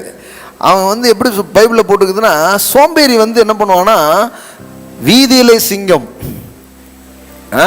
வழியிலே கொலையுண்பேன் என்று சோம்பேறி சொல்லுவான். வீட்டில் உட்காந்து, ஏன் வெளியில் போல? இல்லை, இந்த வழியா சிங்கம் போச்சுன்னு சொன்னாங்க. இன்னைக்கு வந்து எல்லாத்தையுமே அடைச்சிட்டாங்களாமே, இன்னும் 1 வாரம் ஆகுமாமே, இன்னும் 3 மாதம் ஆகுமாமே. லாக்டவுன் டைம்ல என்ன பண்ணலான்னு கடவுள்கிட்ட கேட்டு அதுக்கு ஒரு வழியை செஞ்சு வேலையை முடிக்கணும். அவங்களுக்கு பேர் தான் விசுவாசி. சும்மா காரணம் சொல்லிட்டு இருக்கலாம் கிடையாது. அப்போ கடவுள் உங்ககிட்ட பேசலையா? நீங்க என்ன பண்ணிட்டு இருக்கீங்க? நல்லா தூங்கி கோட்டத்தை விட்டுட்டு உட்காருங்களேன். அன்னைக்கு ஒரு டெஸ்ட் பண்ணி பார்த்தேன், இந்த லாக்டவுன் டைம்ல 25 lakhs நான் வந்து ஏர்ன் பண்ணியிருக்கிறேங்கிறாரு. ஆமென். ஆமா, அது சம்பந்தமான ப்ராடக்ட்ஸ்லாம் இது பண்ணி அதுக்கு மொத்தமாக டீல் எடுத்து பண்ணி ஏதோ பண்ணி என்ன பண்ணிட்டாங்க, முன்னேறிட்டாங்க. நம்ம பிள்ளைகள் கூட செஞ்சுருக்கிறாங்க. நம்ம சங்கரங்கோயிலில் இருக்கிற பிள்ளைங்களாம் அதுக்கு அந்த மாதிரி ஆர்டர்ஸ் எல்லாம் எடுத்து அவங்க இது பண்ணி அந்த டைமில் ஆள் வரல, ஆஃபரிங் வந்துக்கிட்டே இருக்கு. பிரதர் நல்லா இருக்கீங்க, நல்லா இருக்கீங்களா, சூப்பராக பிஸ்னஸ் போயிட்டு இருக்கு, ஆஃபரிங் அமைச்சிருக்கேன் பாஸ்டர் அப்படிங்காங்க. ஆமாம், என்ன சொல்கிறேன்னா, இது வந்து சும்மா வந்து, அதாவது இப்போ சில நேரம் கஷ்டமாக இருக்குது, இப்படி ஆயிட்டு பிள்ளையா, இப்படி ஆயிடுச்சு பிள்ளையா அப்படின்னு வந்து சொல்லும்போது கொஞ்சம் கவலைப்படாதீங்க பிரதர். ஆனால் நீங்கள் அதில் ஒரு நாளும் குளிர் காஞ்சிடாதீங்க. இது எனக்கு கிடையாது, எனக்கு என்ன வச்சிருக்கிறாரு, நான் அதை பார்க்கணுமே அப்படின்னீங்கன்னா தான் நீங்கள் அடுத்த லெவலுக்கு போவீங்க. ஆமாம். அதனால் பாருங்கள், நான் எப்போவுமே தடவணும் ஆறுதல் படுத்தணுங்கிறதே இல்லை. அது செய்யலாம், ஆனால் அது உங்களுடைய முன்னேற்றத்துக்கு காரணமாகவே இருக்காது. சில நேரம் என்ன பண்ணும், அப்படி கிடையாது. கழுகு தன் கூட்டை கலைத்து குஞ்சுகளில் மேல் அசைவாடுவது போல தள்ளி விட்டுட்டு வேடிக்கை பார்க்கணும். அப்பந்தான் சிலர் முன்னேறுவாங்க. புரியுதா புரியலையான்னு தெரியலையே. இல்லைன்னா கழுகு குஞ்சா இருக்காது, காக்கா குஞ்சுமா இருந்துரும். ஏன்னா இதுவே சோறை கொண்டு வந்து கொடுத்து இதுவே அதுக்கு எல்லாம் பண்ணி கூண்டுக்குள்ளே இருந்தது. கூண்டுக்குள்ளே இருக்கிற கழுகு என்ன பண்ணுமா, ஒரு குறிப்பிட்ட பிறகு அந்த கூட்டை கலைச்சி அதை ட்ரெயின் பண்ணுது, அதை பழக்க வைக்குது. அப்புறம் பார்த்தா அது என்ன ஆக ஆரம்பிக்குது, பெரிய சில பணக்காரங்கள்லாம் பாருங்க, கூப்பிட்டு எடுத்த உடனே பிள்ளைக்கு சேரில் உட்கார வச்சு எல்லாம் பார்த்துக்கோ அப்படி சொல்ல மாட்டான். ஏன்னா அவனுக்கு தெரியும் அப்படியே உட்கார வச்சோம்னா வேற மாதிரி ஆயிரும்ட்டு. ஒரு குறிப்பிட்ட அமௌண்ட்டை கொடுத்து போய் எங்கேயாவது கற்றுட்டு வா அப்படின்னு அனுப்புகிறாங்க. இடையில கூட ஒரு ஒரு ஒரு இது படிச்சு, இந்த கேரளாவில் வந்து ஒரு பெரிய கோடீஸ்வருடைய பையன் ஹோட்டலில் வேலை பார்த்துக்கிட்டு அப்படிலாம் இது பண்ணிட்டு இருக்காங்க. கடைசியில் பார்த்தா அவர் பெரிய ஒரு பணக்காரோடைய பையனா, போய் வாழ்க்கைலாம் என்னன்னு படிச்சுட்டு வா, எப்படி காரியங்கள் நடக்குன்னு புரிஞ்சுட்டு வா, அதுக்கப்புறம் இந்த சேரில் உட்காரு அப்படின்னு இருக்காரு.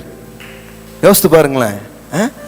அப்போ கடவுள் நமக்கு தர்றதெல்லாம் ஒரு பெரிய மேட்டரே கிடையாது. நம்ம மனது நம்ம தயாராகலாம் வச்சுக்கலாம், தந்தாலும் விட்டுருவோம். அதான் இப்போ பிரச்சனை, தந்தாலும் விட்டுருவோங்கிறேன். இப்போ 100 கோடி கொடுத்தா என்ன பண்ணுவீங்க? பிளானு, திட்டம், அதை எப்படி ஹேண்டில் பண்ணணுங்கிற இதெல்லாம் இருந்துன்னு வைங்களேன், நான் சொல்கிறேன் உங்களை நோக்கி வரும். ஆமே. இப்போ நான் பாருங்களேன், ஒரு 4 பேர் வச்சு சர்ச்சை ஆரம்பித்தோம். இந்த வருஷத்தில் இப்போ 3 சர்வீஸ் நடத்துகிறோம். 450லேருந்து 600 பேர் 3 சர்வீஸை சேர்த்தா என்ன பண்ணுறாங்க, ஒரு 600 பேர் ரெகுலராக என்ன பண்ணுறாங்க, வர்றாங்க. இப்போ எனக்கு ஒரு ட்ரீம் இருக்குது, 10,000 பேர் இருக்கிற மாதிரி ஒரு சபையை கட்டணும். அதுக்கு முன்னாடி அடுத்த ட்ரீமே நான் பார்த்துட்டேன், 1,00,000 பேர் இருக்கிற ஆடிட்டோரியம் கட்டணுன்ட்டு. இதெல்லாம் உள்ள என்ன பண்ணியாச்சு, போட்டு செட் பண்ணி பார்த்துட்டே இருக்கணும். இப்போ இதுக்கு நம்மளை தயார்படுத்திக்க நம்ம வளர வளர வளர அது எல்லாமே அப்படியே நிஜமாக வந்து மேனிஃபெஸ்ட் ஆக ஆரம்பிக்கும். ஆமே. நான் சொல்கிறேன், இப்படி தான் உங்கள் தொழிலை குறித்து நீங்கள் பார்க்கணும், உங்கள் எதிர்காலத்தை குறித்து பார்க்கணும், ஒவ்வொரு நாளும் பார்க்கணும், ஒவ்வொரு நாள் அதை பார்க்கணும். அடுத்த 2 வருஷத்தில் நான் இப்படி இருக்கணும், அடுத்த 3 இயர்ஸில் நான் இப்படி இருக்கணும், அடுத்த 5 இயர்ஸில் நான் இப்படி இருக்கணும். நான் சில நோட்லலாம் எழுதி அதெல்லாம் எத்தனையோ முறை நான் வச்சுருக்கிறேன், திரும்ப சில நேரம் நான் சொன்னதை நான் மறந்துட்டா கூட இந்த மாதிரி கூட்டத்தில் சொல்லிடுறேன்னா, பிரதர் அந்த ப்ராஜெக்ட் என்ன ஆகிட்டு இருக்கு அப்படின்றாங்க. அது ரொம்ப வசதியாக போச்சு எனக்கு.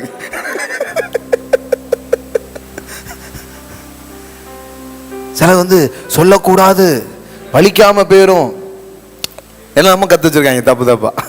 அப்படிலாம் கிடையாதுங்க. ஒரு மனுஷன் கெடுக்க முடியும்னா அது என்ன திட்டம், முழு பாதாளமே வந்தாலும் தடுக்க முடியாது. ஆமென். கர்த்தர் செய்ய நினைத்தது தடைபடாது. ஆமென். அப்போ வெற்றி, செழிப்பு, பெருக்கம் எனக்கு கிடைக்கல, எனக்கு வரல, எனக்கு நடக்கல அப்படி நினைக்காதீங்க. கண்டிப்பாக உங்களுக்கு உண்டாயிருக்கு. அதுக்கான தடையெல்லாம் இயேசு என்ன பண்ணிட்டாரு, நீக்கிட்டார். இப்போ மனதில் சிந்தனையில் ஏதோ ஒன்று ராங்காக போயிட்டு இருக்குது, அதை மாற்றுங்க. முதல் ப்ரையாரிட்டி பண்ண வேண்டியது என்ன பண்ணுங்க, கொஞ்சம் ப்ரையாரிட்டி பண்ண ஆரம்பிங்க. முன்னுரிமை கொடுத்து பாருங்க. எந்த ஒரு காரியத்தையும் முழு ஈடுபாட்டோடு செஞ்சு பாருங்க. அது ஒரு ஃபுல் ஹார்ட்டோட பண்ணுங்க. அதனால வேதவசனம் சொல்லுது, தன் வேலையில் ஜாக்கிரதையா இருக்கிறவனை நீ கண்டாயானால் அவன் நீசருக்கு முன்பாக நிற்காமல் அவன் ராஜாக்களுக்கு முன்பாக நிற்பான். ஆமென். உங்ககிட்ட சின்ன ஒரு பிஸ்னஸ் பண்றவங்களுக்கு கூட ப்ராஃபிட் ஆகிற மாதிரி பண்ணி பாருங்க, நாளைக்கு பெரிய ப்ராஃபிட்ஸ் உங்களுக்கு வர ஆரம்பிக்கும். ஆமென். இவங்க அப்படி பண்றது கிடையாது. யாராவது சின்ன அப்படி அமுக்கிடுறது, அந்த ஆளை அவன் பாப்பா டே இந்த பக்கம் பேராதப்பா இப்படி பண்ணிடுறது, அப்படி கிடையாது. கற்றுக்கொள்ளுங்க அந்த வின் மெத்தட். அந்த பிசினஸ் கிளாஸ்ல அதான் பேசினேன் நான். எப்படி நிரந்தரமான வெற்றிகள் உண்டாகும் என்றால், இன்னொருவருக்கு வெற்றி பெறுவதற்காக என்ன உண்டோ அதை நீங்கள் செய்து கொண்டே இருக்கும் பொழுதுதான் உங்களுடைய வெற்றி தொடர் வெற்றியாக இருக்க ஆரம்பிக்கும். நீங்க மட்டும் வெற்றி பெற்றுட்டு உங்க கூட ஜாயின் பண்றவங்களுக்கு எல்லாம் தோல்வின்னு வைங்களேன், அங்க எதுவுமே நடக்காது. அப்ப இது அனைத்தும் வேதாகமத்தினுடைய சாரங்களும் சத்தியங்களுமாக இருக்கிறது. ஆமென். இது பிடிச்சுக்கணும். நீங்க வேதத்தை திறந்து படிக்கும் போதெல்லாம் அதுல ஒவ்வொரு ஞானங்கள் உங்களுக்கு உண்டாகிறத நீங்க பார்ப்பீங்க. ஃபீட் பண்ணிட்டே வாங்க, நிரப்பிக்கிட்டே வாங்க. வெற்றி கதைகள் எல்லாம் படிங்க. வேதவசனம் சொல்லுது, நீங்கள் சுதந்திரித்துக் கொள்ளுகிறவர்களை பின்பற்றுங்கள். ஆமென். ஒவ்வொரு நாளும் எப்படி ஜெயிக்கிறாங்க, முன்னேறாங்க. வேதாகமத்திலிருந்தும் பாருங்க, பொது காரியங்கள்ல பாருங்க. அப்படிப்பட்டதே பார்த்துட்டே வாங்க. கொரோனால இத்தனை பேர் செத்து போயிட்டானா, இவன் தூக்குல தொங்கிட்டானா, இவன் பாடியில இருந்து விழுந்துட்டானா, இவன் துப்பாக்கி வச்சு சுட்டுட்டானா, இப்ப இதே படிக்கிறது பாருங்க உட்காந்து. இது உள்ள ஓட்டுனீங்கன்னா அப்புறம் என்ன ஓடும்? இந்த பிசினஸ் விழுந்து போச்சான், இங்க பொருளாதாரம் நலிஞ்சு போச்சான், இதே பார்க்காதீங்க. இதுக்கு நடுவில் கிழிச்சுக்கிட்டு சாதனை பண்றவங்க பண்ணிக்கிட்டே இருக்கிறாங்க. அவைகளில் ஒன்றை போலதான் நான் இருக்க போறேன். ஆமென். நான் சொல்றேன், திரும்ப சொல்றேன், இதை முதல்ல இதான் எனக்கு இதான் நீங்க நம்பி விசுவாசித்தீங்கன்னா கடவுள் உங்களுக்காக வேலை செய்வார். சர்ச்சை திறந்து மக்கள் 3 ஆராதனையில் வந்து ஊழியம் வளர்ந்ததை விட இந்த மூடி கிடக்கிற இந்த 3 மாதங்களும் வளர்ச்சி அதிகமாகவே இருக்கிறது அப்படின்னு உங்களுக்கு சொல்ல விரும்புறேன். புதிய ஆடியன்ஸை ரீச் பண்ணியிருக்கிறோம். நம்ம சப்ஸ்கிரைபர் கூடி இருக்கிறாங்க. நம்முடைய ஆலயத்திற்கும் எல்லாத்துக்குமானது பெருகி இருக்கு. ஆமென்.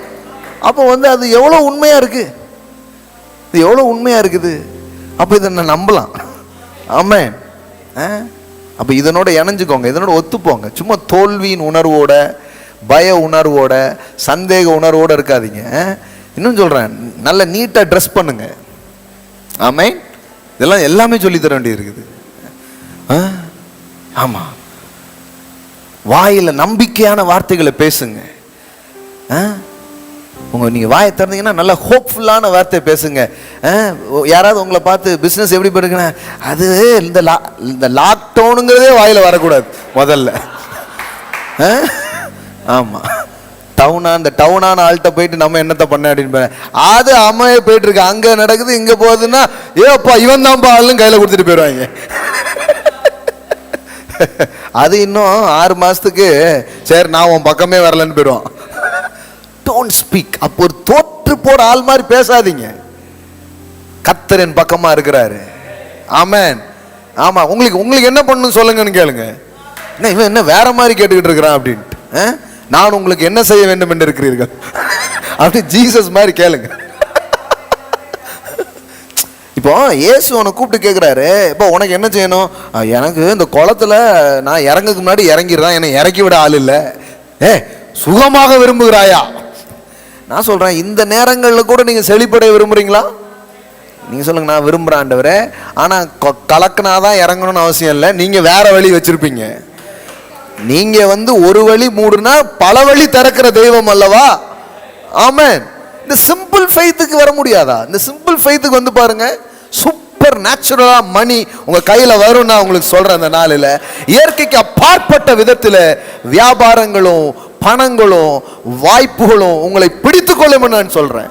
இந்த நேரத்தில் நான் என்ன செய்யணும்? நீங்களே ஒரு பிசினஸை உருவாக்குகிற நேரமா இது மாறுங்க.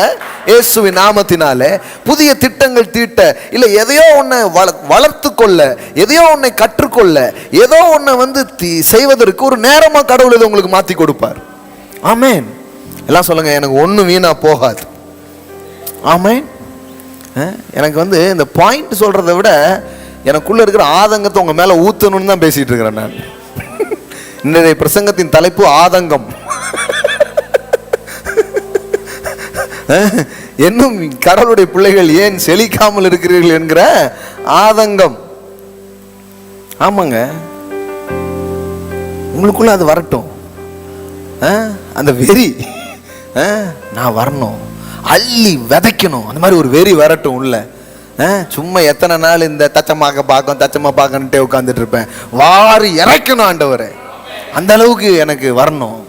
நானே ஒரு 100 பிள்ளைகளை படிக்க வைக்கணும், நானே சில ஊழியங்கள் எல்லாம் செய்யணும், அப்படி ஒரு விதத்தில் நான் வரணும். இப்படின்னு யோசித்து பாருங்க. இது எதாவது தப்பு இருக்கா? அப்படி யோசித்தா,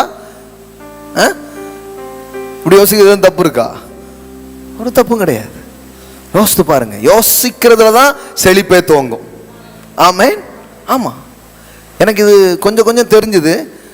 அனுபவிச்சதுக்கு அப்புறம் ரொம்ப தைரியமாயிடுச்சு. அதனால தான் எப்பவுமே யோசிக்கிறது. ஆமென். எஸ், மிகப்பெரிய வீட்டை நான் என் கண்ணில் பார்த்துட்டே இருக்கேன். ஆமென். ஆமாம், மிகப்பெரிய வீடை நான் பார்க்குறேன். ஆமென். அது மட்டும் இல்லை, அந்த வீட்டை பார்க்குறதுக்கே கொஞ்சம் பேர் இந்த ஊருக்கு வராங்க. அந்த மாதிரி ஒரு வீட்டில் நான் வாழ்கிறத பார்க்குறேன். நிஜமாங்க. ஆமாம், மிகப்பெரிய ஆலயத்தை நான் பார்க்குறேன்.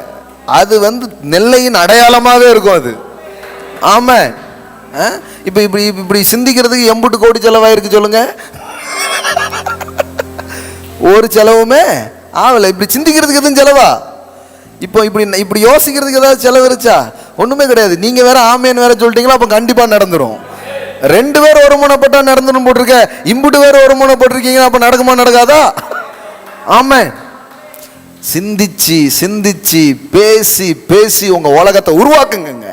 கடவுளை அப்படிதான் உங்களை கூப்பிட்டுருக்கிறாரு.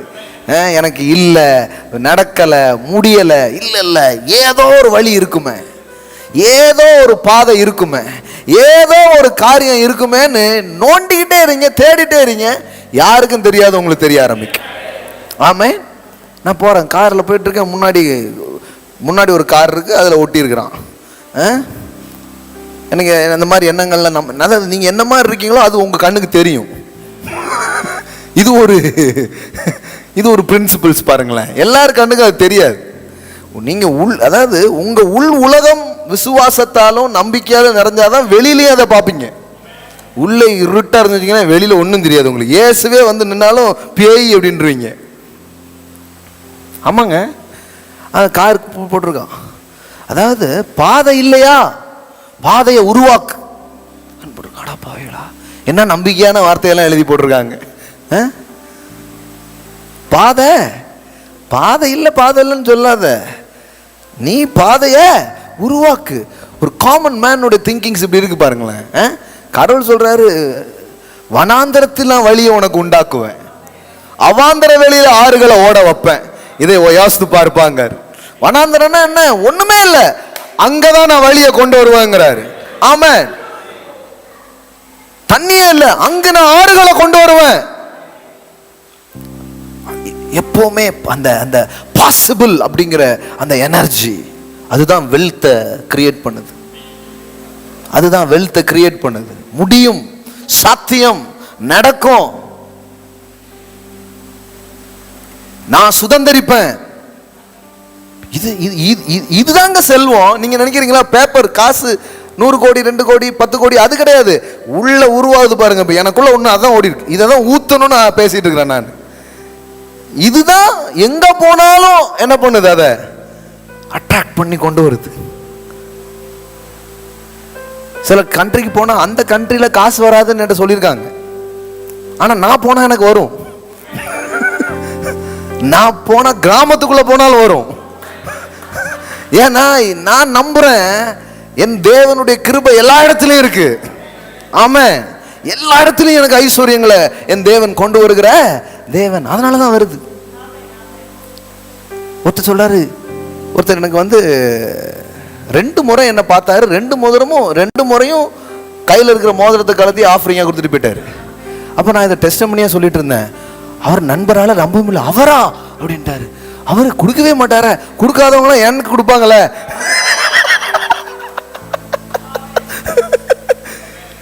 அவரால் இன்னும் நம்ப முடியல. 2 முறை கற்பாறையா இருந்தாலும் தண்ணி வரும். அது ஒரு அனாயிண்டிங், அது ஒரு கிரேஸ், அது ஒரு ஃபேவர். அது கடவுளுடைய வார்த்தை அப்படியே நம்பி நம்பி நம்பி உங்களுக்குள்ள அப்படியே ஃப்ளோ ஆகிற ஒரு மேட்ருங்க அது. ஆமா, இருந்து பாருங்க. இப்பவுமே சொல்லுங்க, எனக்கு இரவிலேயே ஒரு காரியம் நடக்கும், விடியும் போது ஒன்று எனக்காக நடக்கும், காலையில என்னவோ குட் நியூஸ்ல எனக்கு வரப்போகுது. ஆமென். பெரிய ஆர்டர்ஸ் எல்லாம் நான் பார்க்க போறேன். எனக்காக கடவுள் ஒன்றை கிரியேட் பண்ணுவார். எனக்காக ஒரு வழி அவர் திறப்பார், பாதையை உண்டாக்குவார், அற்புதத்தை நான் பார்ப்பேன். ஆமென். சம்பந்தமே இல்லாம போனா என் கையில வரும். ஆமென். தேவையே இல்லாம செலவுலாம் வரும்போது தேவையே இல்லாம வரக்கூடாதா? சில சொல்லுவாங்க தேவையில்லாத செலவு. தேவையில்லாம செலவு வந்து சாபம், தேவையே இல்லாத வரவு ஆசீர்வாதம். ஆமென். காரணம் காரியம் இல்லாமலே வரும். காரணம் காரியம் இல்லாம மட்டும் எவ்வளவு கஷ்டங்கள் வருது வாழ்க்கையில. காரணம் காரியமே இல்லாம வரும். கடவுளுடைய பிள்ளைங்கிறதுனால வரும். இப்படி திறந்து வைங்க உங்க மனதை, உங்க ஆவிய திறந்து வைங்க. இன்னொன்னு சொல்றேன் நான், கிவிங். இந்த கிவிங்கிறது என்ன தெரியுமா? இந்த பழக்கம் இல்லாம செழிப்பை பத்தி கற்பனையே பண்ணிடாதீங்க தயவு செய்து. ஏன்னா கொடுக்காத மனநிலை என்பது பயத்தின் மனநிலையாக இருக்கிறது. புரியுதுங்களா உங்களுக்கு? அது ஒரு பயம். அந்த பயம் உங்களுக்கு என்ன சொல்லி கொடுக்குன்னா, விட்டுறாத வராது. அப்போ வராது வராதுன்ட்டே வாழ்றதுனால தான் வரமாட்டுக்கு. அதே மாதிரி கொடுக்குறவங்களுக்கு நான் சொல்றேன், சும்மா என்னத்தையோ கொடுக்கணும் அப்படி கொடுக்காதீங்க. கொடுக்கும் போது ஒரு அறுவடையை கண்ணில் பாருங்க. ஒரு விவசாயி விதைச்சு அறுவடை வர்ற மாதிரி நான் கத்தருக்கென்று கத்தரை கனம் பண்ணி நான் கொடுக்க போறேன். இதெல்லாம் ஒரு ஹார்வெஸ்டா எனக்கு வரும். ஆமென். அப்படி பார்த்து கொடுங்க. உங்க கையில வந்ததா, சின்ன அறுவடை வருதா, முதல்ல அதை கத்தருக்கென்று கொடுக்குற ஒரு பழக்கத்துக்கு கொண்டு ஹானர். எல்லாம் சொல்லுங்க, ஹானரிங் காட். ஆமென். எல்லாமேங்க, எல்லாமே சாவி தான். எல்லாம் சொல்லுங்க, எல்லா சாவியும் இருக்கு. இயேசு வந்து பேதுருட்ட சொன்னார் பாருங்க, பரலோக ராஜ்யத்தின் திறவுகோள்களை நான் உனக்கு கொடுக்கிறேன். எல்லாம் சொல்லுங்க, திறவுகோள்கள். பஞ்ச் ஆஃப் கீஸ், சாவி கொத்த தராராம். ஆமென். இப்போ இன்னைக்கு என்னதுன்னா சாவி கொத்து, செல்வ சாவி கொத்து. நீ பேசின ஒவ்வொரு மேட்ரும் ஆமென். ஆமா, கொத்து சாவி. ஆமென். உங்களுக்கு நிறைய சாவியெல்லாம் தேவைப்படாது, 1-2 சாவியை போட்டாலே வேற மாதிரி நடந்துடும். ஆமென். அடுத்த செவ்வாய்க்கிழமை இன்னும் நிறைய போடுவோம், இப்போ எழுந்து நிற்போம். ஆமென். சும்மா அப்படி ஒரு இந்த ஒரு அல்வா கடைக்கெல்லாம், ஏதாவது ஸ்வீட் கடைக்கெல்லாம் போனீங்கன்னா எல்லாத்துலையும் இப்படி கொஞ்சம் கொஞ்சம் இப்படி எடுத்து தருவாங்க, பார்த்துருக்கீங்களா? இப்போ நான் அதான் பண்ணேன். ஆமாம், பிரசங்கம் பாயிண்ட்டு அதெல்லாம் ஓகே, அது நிறைய இருக்கு பாருங்கண்ணா, இப்படி காண்டு வச்சுருக்கேன். ஆனால் ஒரு பரந்த விதத்தில் பார்க்கணும். எல்லாமே இருக்குது. எல்லாம் சொல்லுங்க, எல்லாம் இருக்குது. எல்லாம் சொல்லுங்க, எனக்காகவே இருக்கு. நான் ஏழையாக இருக்க வேண்டியது கிடையாது, நான் கஷ்டப்பட வேண்டியது இல்லை, நான் வேலை இல்லாமல் இருக்க வேண்டியது கிடையாது. உங்களுக்குள்ள ஏதோ ஒன்று தடுக்கு. ஏன் நீங்கள் முதலாளி ஆகக்கூடாதா? நீங்கள் ஒரு தொழிலை உருவாக்க முடியாதா? உங்களால் சில ப்ராடக்ட்ஸை கிரியேட் பண்ண முடியாதா? சில ப்ராடக்டை உங்களால் சேல் பண்ண முடியாதா? ஏதோ உங்களுக்குள்ள ஏதோ ஒன்று தடை. நம்ம ஒரு இமேஜ் உள்ள கிடக்கு, தப்பான இமேஜ் யாரோ போட்டு வச்சுருக்காங்க. நீ என்றைக்குமே யாராக தான் இருக்க முடியும், நீலாம் வந்து நடத்த முடியுமா என்ன? நீ வந்து ஓனராலாம் ஆகிறது ரொம்ப கஷ்டம். ஏதோ ஒன்று போடணும். இன்னொன்று என்னென்னா, அந்த சின்ன லெவல்லே செஞ்சுட்டு இருக்கக்கூடாது. இப்போ அம்மாலாம் நெல்லிக்காய் என்னெல்லாமோ ஜூஸ் போடுறாங்க. அன்றைக்கி போய் ஒரு கடையில் நெல்லிக்காய் ஜூஸ் வாங்குகிறேன், 36 ரூபாயோ 8 ரூபாயோ, எவ்வளோயா? 38 ரூபாயா ஜூஸ், இப்படி தான் இருக்குது. அப்போ நான் வாங்கிட்டு வந்தேன், சரி ஏதோ இருக்குன்னு வந்துட்டு. என் ஒய்ஃப் சொல்லுதா, என்ன ஜூஸு, நம்ம பாபா அம்மா போடுற ரேஞ்சுக்கு அது வருமா, அது என்ன அருமையாக இருக்கும் அப்படின்ட்டு உங்கள் இதை தான் அவள் பெருசாக சொல்கிறா. அவனுக்கு என்ன தெரியுதுன்னா, ஒன்றுமில்லாத ஜூஸை அழகா பாட்டிலில் போட்டு நீட்டாக ஒட்டி என்ன பண்ணுறான், 36 ரூபா. இங்கே 5 ரூபாயோ 10 ரூபாயோ, அது அந்த அம்மா சிரிச்சா சும்மாவே கொடுத்துட்டு போயிடும். இந்த ரேஞ்சுக்கு பிஸ்னஸ் போயிட்டு இருக்கு. அவன் வந்து நம்ம ப்ராடக்டை எப்படி மக்கள்கிட்ட கொண்டு போய் சேர்க்குறோங்கிறது ரொம்ப முக்கியம். ஏன்னா நம்மகிட்ட ஒரு பொருள் வாங்குறாங்கன்னா நம்மளை பார்ப்பாங்க, நம்மளை பார்த்து தான் நிறைய நேரத்தில் நம்ம பொருளை என்ன பண்ணுறாங்க, மதிப்பிடுறாங்க. அதனால தான் உங்கள் பொருளை நீங்கள் கொண்டு போய் சேர்க்கும்போது நல்ல தரமாக இது பண்ணணும். அப்போ அந்த பொருளையும் பார்க்கும்போது மக்களுக்கு என்ன வரும், ஓ இது ரொம்ப தரமாக இருக்கும் போல, அருமையாக இருக்கும் போல அப்படிங்கிற மாதிரி இது பண்ணணும். நம்ம அதை வேல்யூ பண்ணிடணும். உங்கள் பொருளுக்கு நீங்கள் மதிப்பு கொடுத்துட்டீங்கன்னா எல்லாருமே மதிப்பு கொடுக்க ஆரம்பிச்சிருவாங்க. ஆமென். நீங்கள் அதை மட்டமாக நினச்சிங்கன்னா எல்லாருமே அதை என்ன நினைப்பாங்க, குறைவாக தான் நினைப்பாங்க. பாருங்க, அப்போ ஏதோ ஒரு விதத்தில் தேவன் உங்களை எழுப்ப விரும்புகிறார். ஹல்லேலூயா, ஹல்லேலூயா. ஒரு நல்ல விதையை உங்கள் கையில் எடுத்துக்கோங்க. ஹல்லேலூயா. அந்த நாளில் கேட்ட வார்த்தையை கனம் பண்ணும்படியாய் ஆன்லைனில் பார்க்குற பிள்ளைங்க ஆன்லைன் மூலமாக நீங்கள் கொடுக்கலாம். Thank you holy spirit. ஹல்லேலூயா. ஒரு ஜாயை நான் ஃபீல் பண்ணுறேன். I feel joy in my spirit. அப்படின்னா என்ன அர்த்தம்னா, ஏதோ ஒன்று நல்லது உங்களுக்கு நடக்க போகுது. ஹல்லேலூயா. இந்த நாளில் இதை கேட்டுட்டு இருக்கிற நீ யாராக இருந்தாலும் சரி, சம்திங் ஏதோ நல்ல காரியம் உங்கள் வாழ்க்கையில் நடக்க போகுது. உங்களுடைய பொருளாதாரத்தில், உங்களுடைய பண விஷயத்தில், உங்களுடைய வியாபாரங்களில், உங்களுடைய பிஸ்னஸில் இன்னும் ஒரு உயர்வை நீங்கள் பார்க்க போகிறீங்க, இன்னொரு மேன்மை நீங்க பார்க்க போறீங்க. இன்னைக்கு கொடுக்க போறது ஒரு விசுவாச விதை தான். It's a faith seed. It's a faith seed. ஹல்லேலூயா, ஹல்லேலூயா, ஹல்லேலூயா, ஹல்லேலூயா, ஹல்லேலூயா. உங்களுக்கும் அதே ஜாய ஆவியானவர் கொடுப்பாருன்னா, அதே லெவல் ஆஃப் ஃபெய்த்தை நீங்க பெற்றுக்கொள்வீங்கன்னா, யூ கேன் ஷோ நவ். ஹல்லேலூயா. அதை வந்து நீங்க ஃபோன்பே மூலமா, கூகுள் பே மூலமா அக்கௌண்ட்ல நீங்க ஷோ பண்ணலாம். அல்லது முடிந்த பிறகு ஸ்வைப்பிங் மூலமாக நீங்க ஆஃபரிங் என்ன பண்ணலாம், செலுத்தலாம். Hallelujah. It's a faith seed. ராஷாகா லபோரா ஷேகேரே போலோரோ. கரங்களை எடுத்துக்கொள்ளுங்க. Lord, hallelujah, hallelujah, hallelujah. I speak prosperity, Lord. I speak success. I speak open doors. வழி இல்லாத இடத்துல வழியை திறக்கிற காரியத்தை நான் பிள்ளைகளுடைய வாழ்க்கையில பேசுறேன் சுவாமி. ஹல்லேலூயா, ஹல்லேலூயா. ஒருத்தர் கூட தரித்திரத்தில் இருக்கக்கூடாது, இல்லாமல் இருக்கக்கூடாது, பற்றாக்குறையில் இருக்கக்கூடாது, பலவீனத்தில் இருக்கக்கூடாது, கொஞ்சத்தில் இருக்கக்கூடாது. தரித்திரத்தின் வல்லமையை நான் உடைக்கிறேன் இயேசுவின் நாமத்தினாலே. ஹல்லேலூயா. பெருகுவதற்கான வாசல்கள், கதவுகள் திறந்திருக்கிறதை மனங்கள் கண்டுகொள்ளும்படிக்காய் நான் இந்த நேரத்தில் நான் ஜெபிக்கிறேன். விதைக்கிற இந்த விதையை ஒரு பெரிய அறுவடையா மாத்துங்க சுவாமி. இந்த நாள்ல அவங்க என்ன விதைக்கிறாங்களோ அதை 100 மடங்கு அறுக்கும்படிக்காய் ஒரு அபிஷேகத்தை அது மேல நான் பேசுறேன் சுவாமி. ராஷாலாபோரா, வெள்ளி உம்முடையது, பொன்னு உம்முடையது, பூமியும் அதன் நிறைவும் உம்முடையது. உங்க பிள்ளைங்க எப்படி தரித்திரா இருக்க முடியும் சுவாமி? ஒரு போதும் முடியவே முடியாது. ஹல்லேலூயா. நீர் செல்வந்த தகப்பன். ஹல்லேலூயா, ஹல்லேலூயா.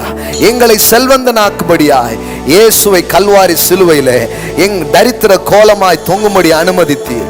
எங்கள் தரித்திரம் எல்லாம் அங்கு சுமந்து தீர்க்கப்பட்டிருக்கிறது.